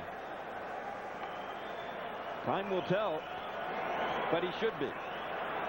Couple of Stanley Cups with the Islanders. That's not a bad organization to hone your defensive skills with. Teams at even strength for the next 3 seconds, and then it is power play time. Gagne is decked. And if there is no penalty here, which is by no means a certainty, it would be a minute 45 power play for Chicago. Well, the North Stars are trying to clear the puck. They don't quite clear it. Musil fires it off the glass and hits Gagne right in the head. Well, the LA Kings try to make some noise and rattle some cages and come back in the Calgary Flames. Here's Michael Landsberg. Actually, Paul, it's the guy in the cage who seems to be rattled. Mike Vernon, not playing very well from the Calgary Flames, gives a huge rebound, seems to lose sight of the puck, puts it right on the stick of Larry Robinson, and the Kings, dead and buried at 5-1, are very much alive at 5-3 early in the second. And it's 5-3 early in the third here, Michael. 17:25 to go. I'm Paul Romanuk with Gary Green and Jim Van Horn at the stadium. No place like it to watch a hockey game. Well, except maybe Madison Square Gardens, where we'll be tomorrow night, and after last night's game there, I think the noise meter is pretty equal. Here's Roenick. Had it knocked off his stick. Giles with a great play. Here's Wilson. Thomas to Yanni. Larmer after it. Couldn't cut it off. A minute 14 to go on the power play for Chicago. Aaron Broughton to Stu Gavin. Content to just feather it in. 59 seconds left in the power play for Chicago. Here's Brown. Savard shoots. Casey to stop. And Bellows with possession of the rebound. Duchesne falls. Wilson comes away. Up to Larmer and back behind the play. Brian Bellows along with Keith Brown. And now everybody join in the party. 6:16 still to go in the third period. It's 5-3 Chicago. If you hang out with Canada's top builders, you'll see they rely on Makita high-torque tools. Corded or cordless tools, Makita's got the torque to power its way through anything. And with over 100 service centers, you'll never get caught with your tools down. Skyscraper or treehouse, Makita makes it easy. Makita, more power to you.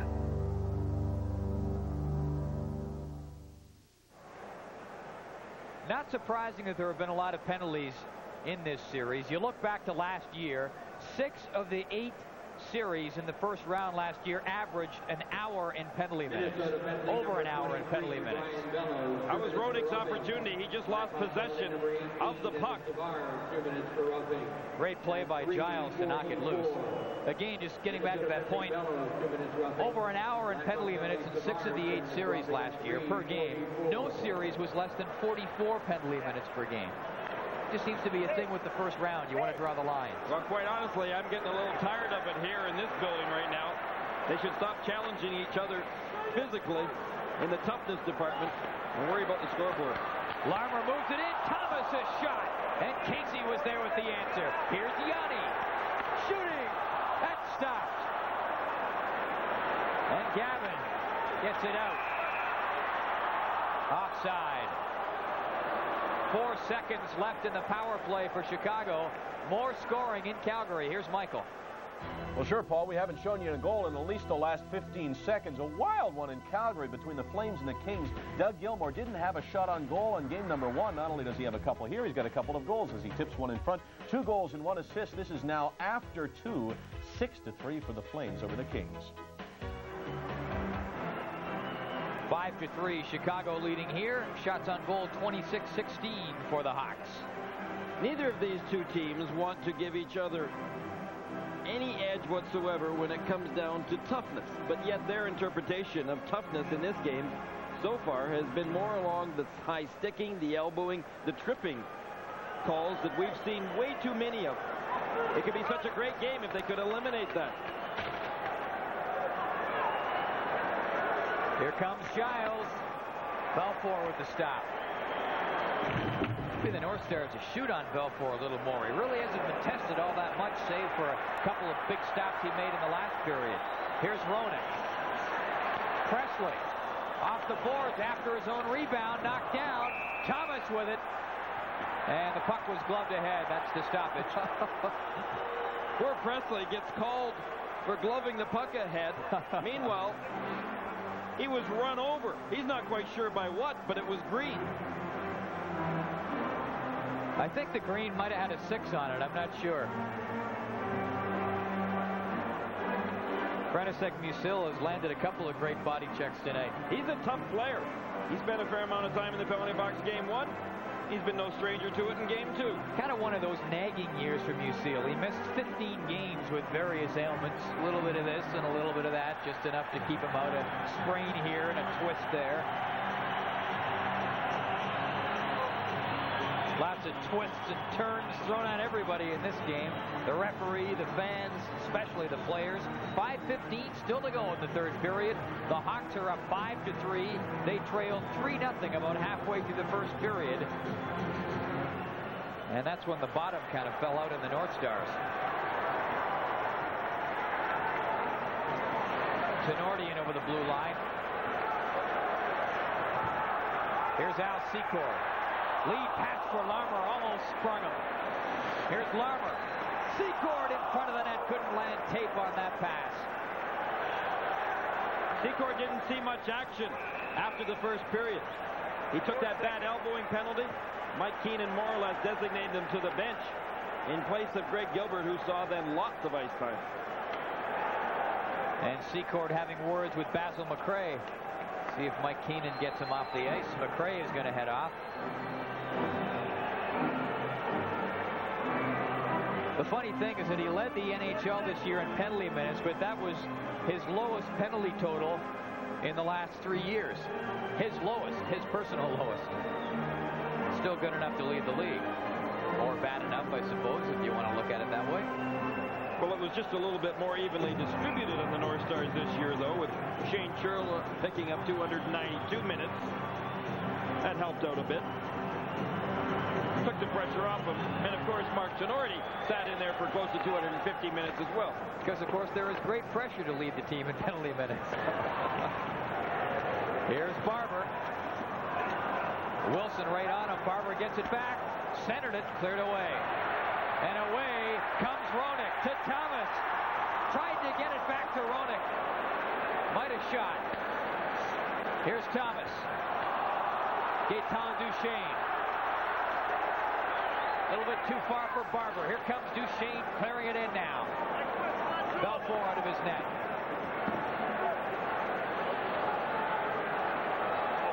Roenick up ahead to Thomas. Too high for him. Now Giles with it. 14 minutes to play in the third period. Chicago leading Minnesota 5-3. Aaron Broughton going after it. Gavin up to help out. Conroy on his knees gets it up around. And here comes Troy Murray. Craig Gilbert grappled up, couldn't quite get to it. Broughton had a hold of him. And Gagne will head back. You never know. Gagne drops it off. Here's Gavin. Spun around, couldn't get it in front of the net. Aaron Broughton comes over to get it. Gavin knocks it loose. If he can get his stick loose, he might be able to make a play.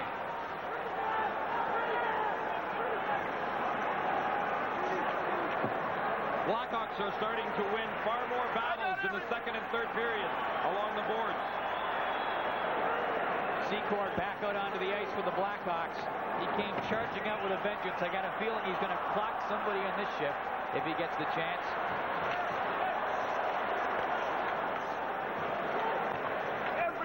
Modano works it up around. Here's Larmer. Trying to get it in front.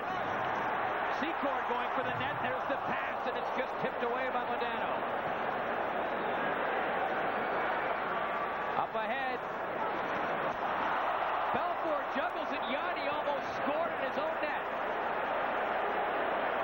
That's the toughest shot Belfour has faced this period. He sure didn't expect it. Trent Yanni with a great scoring chance. Unfortunately, it was against his own goalie. In Canada, the male will try to entice the female by staging a colorful display. It's called strutting your stuff.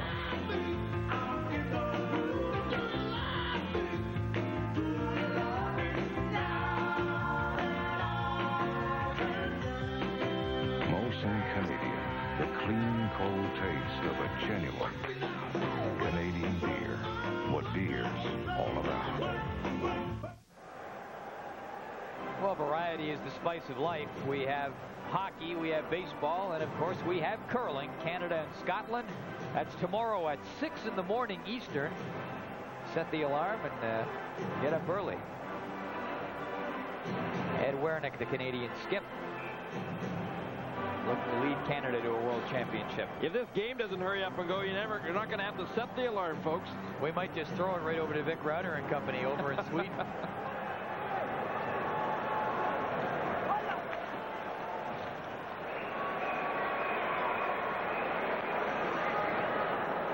Chambers back in his own end. Teams are at even strength, by the way.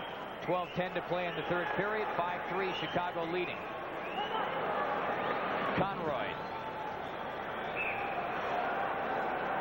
gets caught up just outside the line. And more yapping. And while you watch the yapping, you can also take a gander at scores of the other games in and around the NHL tonight.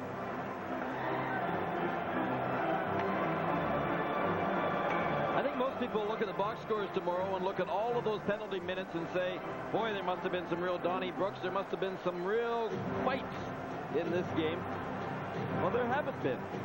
Been all minor penalties and with a few misconducts thrown into it. I think there was one fight, and that was more of sort of a grapple back in the first period between Neil Wilkinson and number 22, Adam Creighton.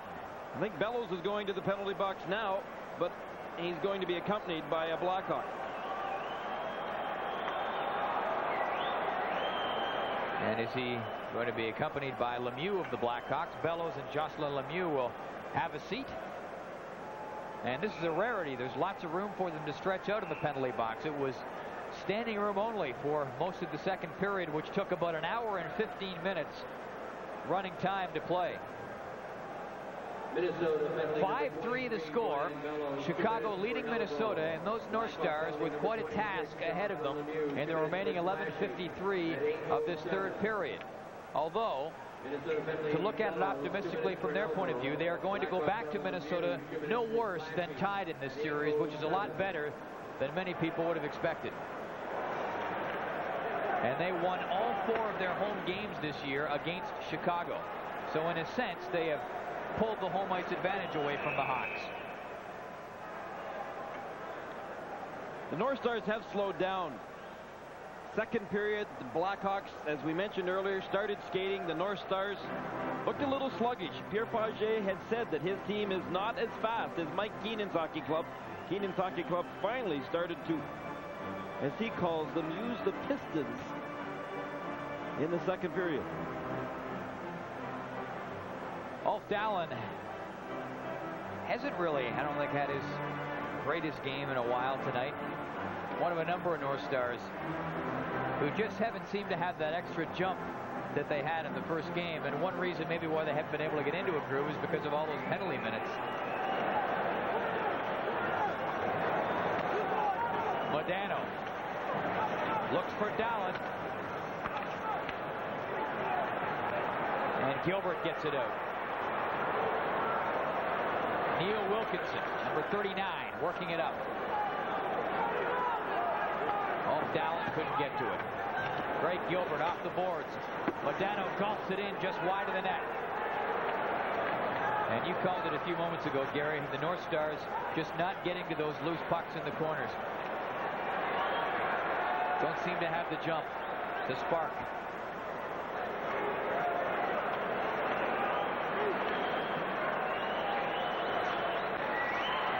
Pass intended for Wilkinson, knocked down by Adam Creighton. Here's Savard. He's always got some jump in his stride. Continues to chase, but Broughton dumps it off. Creighton comes in. Says hello to Mark Tenorti, bumping him. Wilson back there to break it up. He's given a bump. Savard. Murphy pinched well in from the line, couldn't keep it in. Tenorti touches it, an icing called on Chicago. You know, I don't think I've seen Dennis Savard play as chippy a game as he's played tonight.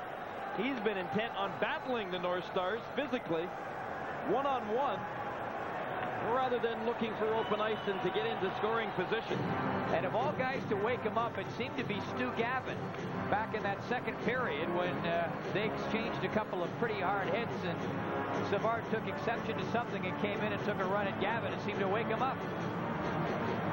Well, Mike Keenan's got what he wanted, though, and that's some balanced scoring out there tonight. He didn't want to have to rely on Dennis Savard or Steve Larmer in order to get this hockey club going. And as we look at the goal scorers, they haven't had to rely on them. Presley with 2, Thomas, Roenick, Gilbert. It's been a team effort. And Greg Millen likely wishing he could have been a bigger part of the effort. He started this game, gave up all 3 of the Minnesota goals, and was pulled. Murphy with a shot wide. He's a good team player, though. He's been keeping the players alive on the bench, too, and keeping their spirits up. Greg Millen isn't one to sit and sulk. One of the guys who is a pleasure to deal with in and around the NHL. Always has something interesting to add when you talk to him about a game or about a situation. 10:08 to play in the third period, 5-3. The Blackhawks leading Minnesota, and coming up after the NHL tonight, Sports Desk. All the NHL playoff highlights. A little bit of baseball maybe thrown in for good measure, maybe a little bit of curling, the usual potpourri. Been a fair number of icings in this third period of play. Slowing the game down.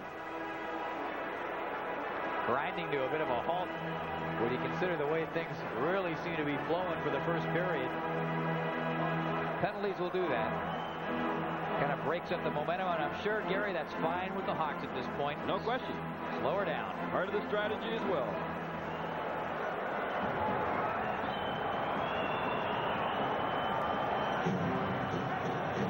Doesn't hurt to keep Brian Bellows in the penalty box, too. Drop the puck anytime. There we go. Murphy back to pick it up. Conroy couldn't handle it. Gagne busting through. Instead of going, he decided to dump it off. Here comes Roenick. Hit off the boards. Casey out. Murphy. Cross ice. Basil McRae looked up at the last second and had to slip the check. Presley had him lined up. Here's Murphy. Basil McRae wheeling in. Here's McRae and Wilson. A couple of veterans. McRae couldn't shake loose. Puck cleared down the ice. Tenorti back after it. 9 minutes and 17 seconds to play in the third period. An icing call on the Chicago Blackhawks. No scoring so far in the third. Lots in the first 2 periods.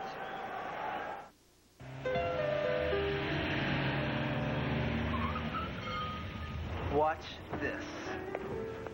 Hello, my name is James, and I'll be looking after you for this fill-up. If you'll direct your attention to the pumps, we have an excellent Esso Supreme, our best. Esso Regular, of course, but may I suggest something in the middle? New Esso Extra mid-grade unleaded with more octane and cleaning additives than regular. Try our new Esso menu. Cute. I'll get back to work. Do they take reservations?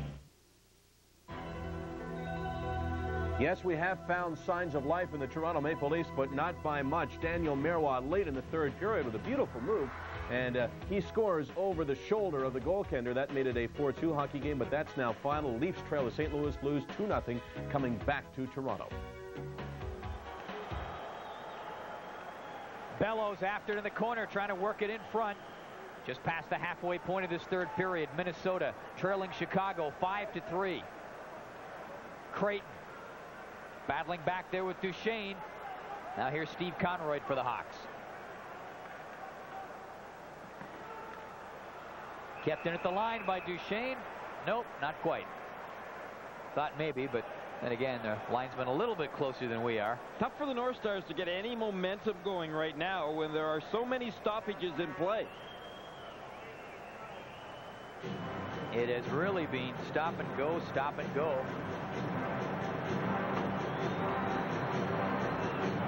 Mackey and Fraser not playing tonight. They're sitting up in the press box watching this game. I'm sure wishing they could get out there and do something right now about this lag that the North Stars have experienced. Mackey just out because of numbers. Fraser is a write-off for the rest of this season. Major reconstructive surgery on one of his knees. Bellows going after it. If there was a guy in this North Stars team who can perhaps get things rolling for them at this dwindling stage of the game, it's Bellows. That would have made it tougher had Presley put that in. Presley continues to chase back of the net, trying to center it. Casey blocking off the pass. Look at Presley, won't give up. Finally, the North Stars come away. Presley's unbelievable tonight. He must have had 14 chocolate bars this afternoon. Energy to burn. Long pass up the middle, connecting with no one. Belfour out to handle it. You know why I like you, Paul? Because you didn't say anything about that comment, and if Jim Houston were here, he would have tore me apart. Thanks, pal. Well, there's a seniority thing here, you know. Here's Wilkinson, top of the slot. Centers it across. McRae's dump. No penalty. He was looking at Hogarth for the call. Doesn't come. Here's Giles. Lots of action behind the play. It was Bellows exchanging a whack with Ed Belfour. And Bellows has words with Manson. Who is it? That's Savard that's going to come in and take on Bellows. I mean, something's unbalanced here, folks. Let him go. That's a match you'd like to see. Manson, yes, but Savard? Well, it would be even anyway. Two great offensive players. Manson is trying to hold his cool. I mean, I have seen it tonight a number of times where he's just steaming, but tries to stay on the penalty box. To the Madison Square Zoo tomorrow night. The Rangers and the Islanders, 8:30 Eastern. The start time an hour later than usual because the circus is in at Madison Square Garden. It'll take them a while to do the changeover. And then on Sunday, the North Stars and the Blackhawks from the Met Center. Gary Green and Jim Houston. I'm glad you clarified it. It's not a zoo, it's a circus. Yeah. Whether or not it's in or not, Madison Square Gardens is usually a circus. It's an exciting building, so catch us for that one, folks.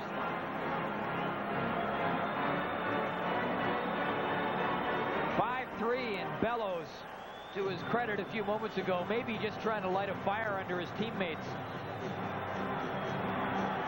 when he got the little whacking match going with Ed Belfour. Jeremy Roenick lining up for the faceoff. Scored his first NHL goal against the Minnesota North Stars. And has followed it up with a great rookie year. He'll get some votes. Second in rookie scoring.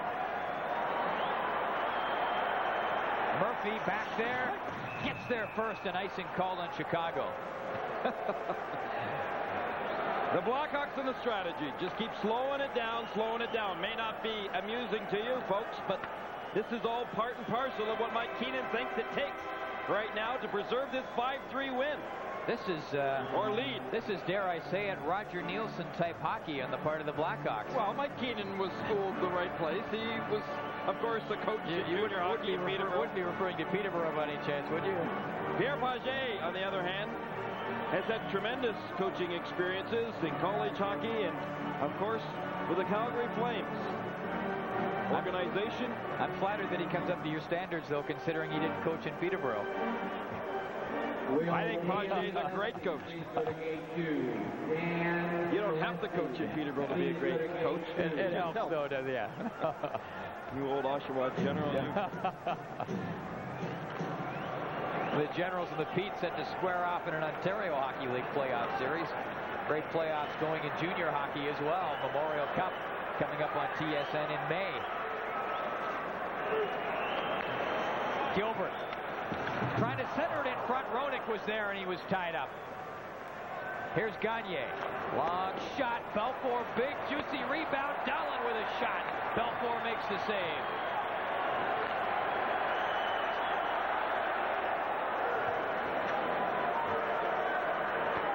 Back come the North Stars. It's late. They're down by a pair. Here's Barber. Drops it off. It was a no-look pass, and it ended up looking that way as it was right under the stick of Larmer. Look up ahead to Presley. Presley shoots. Another shot.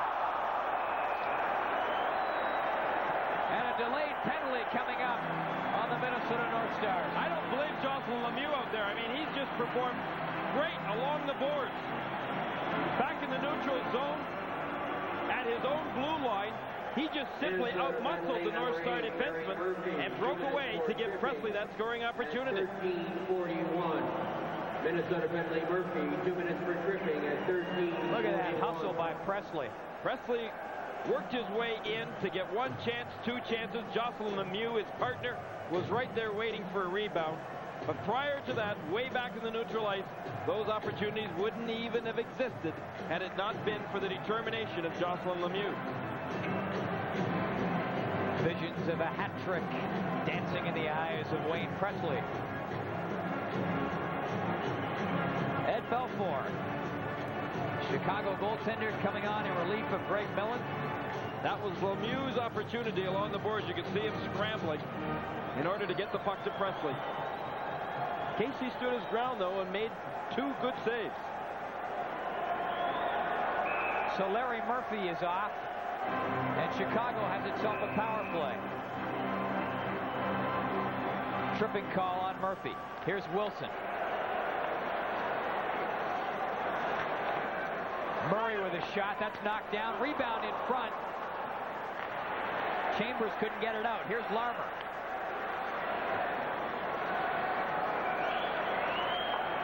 Into Adam Creighton. Given a bump by Tenorti. Creighton, with that great reach of his, manages to maintain enough control to dish it off. Gets it back now. Thomas. To Murray. To Wilson. Creighton in front of the net. Battling away.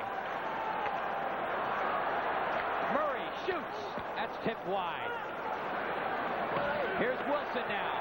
Across, Thomas centers it in front, and Creighton couldn't get to it. And finally, Neil Broughton gets it out with 1:05 to go on the power play chance for Chicago. Chicago 3 for 10 on the power play. Minnesota likewise. Roenick comes up with it for his efforts, but hands it away. Here comes Bellows back. Bellows trying to spark something. Centers it across in front. Belfour juggles, and he'll keep it in play. Presley. Here's Keith Brown stepping in over the blue line. Wayne Presley with it now. Broken up. Gaetan Duchesne crisscrossing with Bellows. And they can't get their act together to come in over the blue line.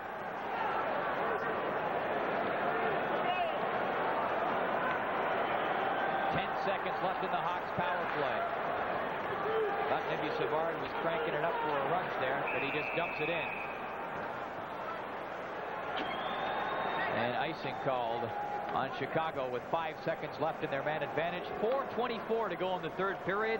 Chicago leading Minnesota 5-3. The Hawks overcoming a 3-0 deficit with 5 unanswered goals.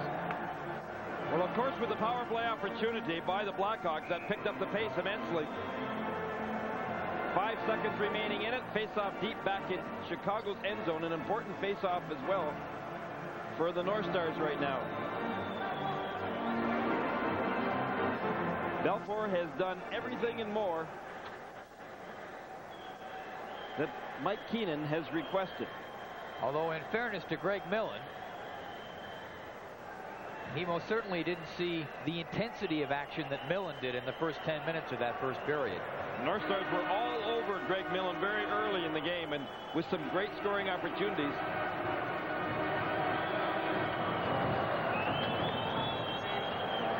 Here's Steve Conroy. Penalized player back on for the North Stars. Teams are at even strength. And the sand starting to trickle through the hourglass for the North Stars on this game.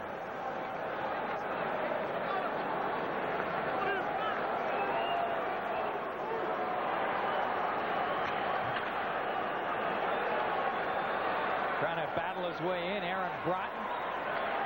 Finally turned away. Puck cleared down the ice by Jocelyn Lemieux. 3:45 to go. Here comes Wilkinson. Lead pass. Broughton sprinting in after it. Belfour out of the net, gets tangled up with Broughton. Bouncing puck, and Belfour will gobble it up. They're trying, but Belfour doing a pretty good job.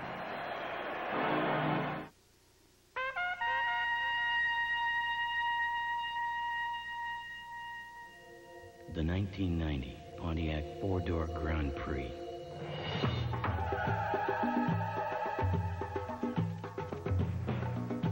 Powerful, roomy. This car challenges everything you thought you knew about family cars. And then some. Get an $1,100 credit and 10.9% financing. We'll take you to Calgary now, where Wayne Gretzky is not playing for the Kings. You would think it wouldn't be much of a game. Quick early lead for Calgary, but here come the Kings. Luc Robitaille with his second of the game, fourth of the playoffs, and this is very much a game. 6-4 early in the third. Well, the LA Kings, to their credit, showing some persistence and bouncing back in that one. They're giving the Calgary Flames the same type of trouble that the Vancouver Canucks gave the Flames in the first round last year.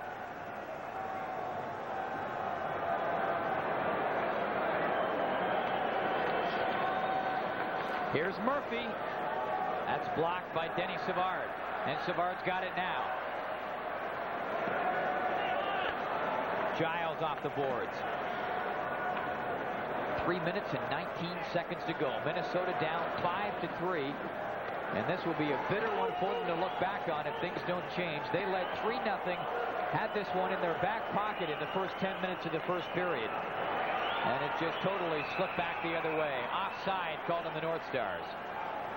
The North Stars just aren't having any success getting into the Blackhawks end zone. The Blackhawks are thinking defensive hockey right now and have got them lined up, stacked up at the blue line. Adam Creighton coasted over past the North Stars bench after that last whistle and exchanged words with a few of the North Stars. And he continues to do so as he's escorted over towards the Blackhawks bench. Adam Creighton was the third most penalized player for the Blackhawks this season. A lot of people think of him as a gentlemanly player. 224 penalty minutes doesn't put you in the category of a gentlemanly player. Big, strong hockey player that plays center ice are looked for by every NHL team. The North Stars don't have a lot of size at the middle. Modano giving them a little bit, but that is perhaps one of their weaknesses. Well, that's what, Paul, we thought was going to be their major weakness coming into this series. And yet in game number one, Broughton and Gagne and, well, really they just went with the three of them. Modano really controlled the center ice for the Chicago Blackhawks. But yet tonight, the second and third periods have shown a different story. Well, you know what Paget thinks of all of this. High sticking penalty called on the Minnesota North Stars' Larry Murphy. And he gets 5 minutes for high sticking because he drew blood on Adam Creighton. You saw that little cut that he had on the bridge of his nose. And that evidently caused by Murphy.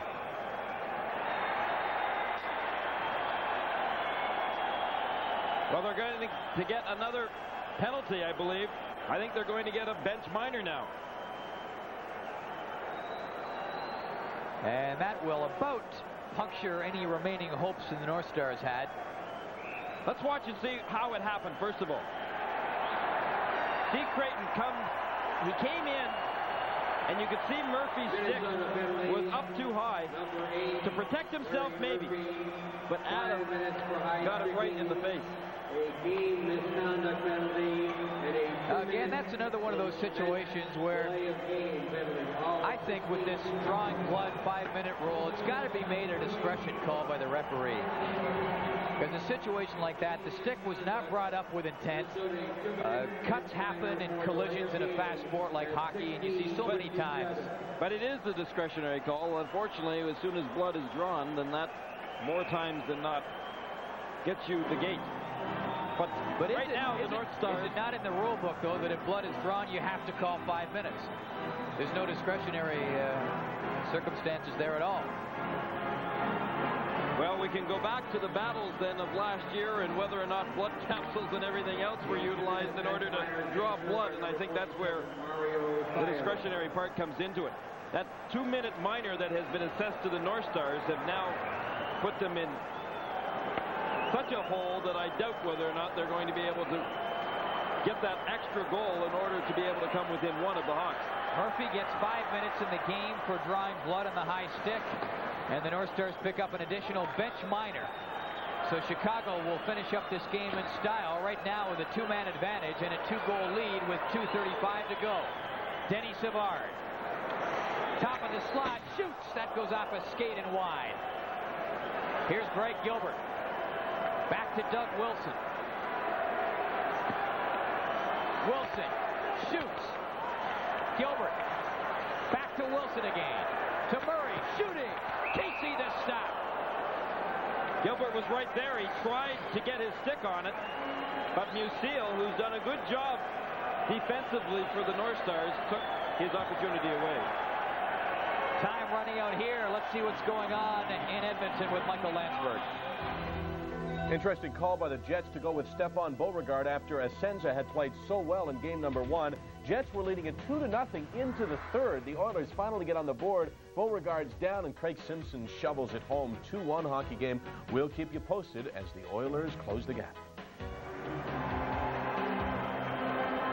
And the North Stars will just try to keep the Blackhawks from widening the gap any further. They're at a 2-man disadvantage. Chicago with the power play, 2:15 to go. Here's Doug Wilson with that tremendous shot if they can tee him up for it. Roenick shoots. That one was singing towards the top corner, and Casey waved it away.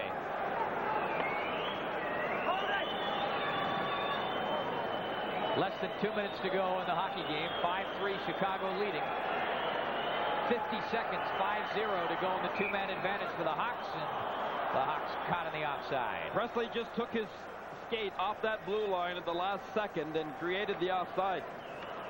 So having seen the first 2 games pretty much of this series, look into your crystal ball, Gary, and how do you see things unfolding for the remaining games? Well, I hate to advertise this, but I did select the Chicago Blackhawks in 6 games, and that means about as much as you know what. But going back to Minnesota right now is going to be one big tough task for the Chicago Blackhawks. The North Stars, as we've mentioned many times tonight, have been terrific at home this year, and you can bet they're going to be trying that much harder because they should have a good turnout to watch this Chicago Blackhawk series. That will be really interesting to see what kind of a turnout they get there in the way of crowds, because they have struggled this year at the gate. The fans very cynical towards the North Stars because of the talk of moving the franchise and so on. Well, if they don't sell out these next 2 games after the way their team's played, I'm not sure they deserve a franchise. Here's Murray to Brown. Shoots. Up around the boards and out. Manson. Up ahead. Sutter poking at it. Comes back outside the blue line. 1:05 to go in the hockey game. Hawks up 5-3. 1 minute to play in the third period. And they will finish this game on the power play. Now a one-man advantage for the remainder of the hockey game. Here's Musil. Up around the boards. Larmer knocks it down. Gaetan Duchesne stuck to him. Murray. Backing up and shooting is Savard, and Casey pulls it out. Well, with these penalties right now, Casey's getting just what he doesn't need, more work.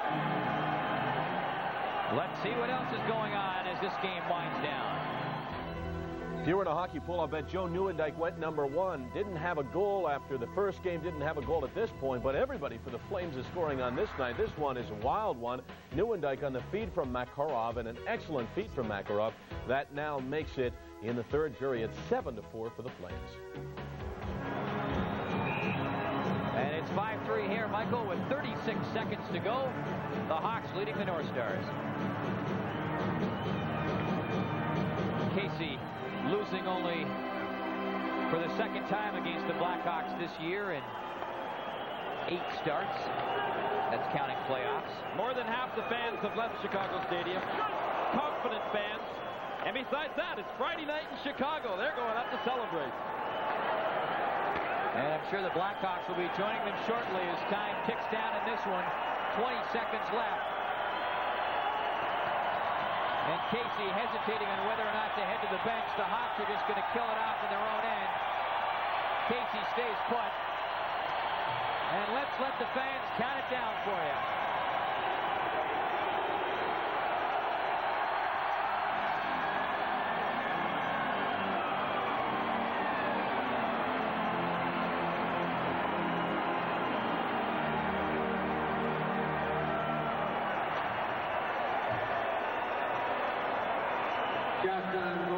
The Hawks are back into it, evening the series at 1 game apiece with a 5-3 come-from-behind victory over Minnesota. Mike Keenan got the job done, but he went over to congratulate Ed Belfour, who got the job done even more so for the Blackhawks when he was called upon in the first period. The North Stars jumped out to a 3-0 lead, Gary, about halfway through the first, and the Hawks, to their credit, really digging down and showing some character. It's a tremendous building, and with the Blackhawks down like they were, to come back, it just adds to the great intensity in this building. Here's Jim Van Horn. Certainly, gentlemen, I think you'll have to agree. You have to give a lot of credit to Ed Belfour of the Chicago Blackhawks as well. He came in after the Blackhawks fell behind 3-0. Was not tested severely until the late stages of the second period. Had to come up with a number of big saves in the third period and helped to preserve the win for the Chicago Blackhawks. So the series is tied at 1-1, and they now go back to Bloomington, Minnesota. We'll be back with more after this. The third power. He can be anywhere. The second power. He can be anyone. The first power. See you around, buddy boy. Immortality. You can go on killing forever. You wanna bet it? Lou Diamond Phillips. Tracy Griffin. The first power. Now playing at theaters everywhere. Check your local listings. You know, Thrifty Car Rental has variety for everyone. I can rent a new car from Thrifty and save money, money, money. Oh, yeah. For a limited time with a Canadian Airlines flight segment, earn 1,000 Canadian Plus points with any Thrifty rental like this luxurious Chrysler 5th Avenue. Thrifty, a lot of car rental company. For incredibly little. Call 1-800-for-cars and away you go! Daddy? Yes, dear. Is there cholesterol in these French fries? Is there what? You know, cholesterol. Oh, you mean cholesterol? Well?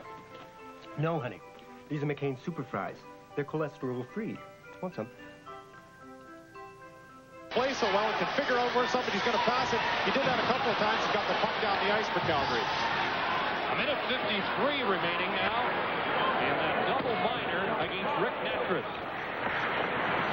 Rudy off the boards, up to Rob Blake. And up ahead it goes to Eller. On the left side to Dave Taylor. And behind the goal to Eller.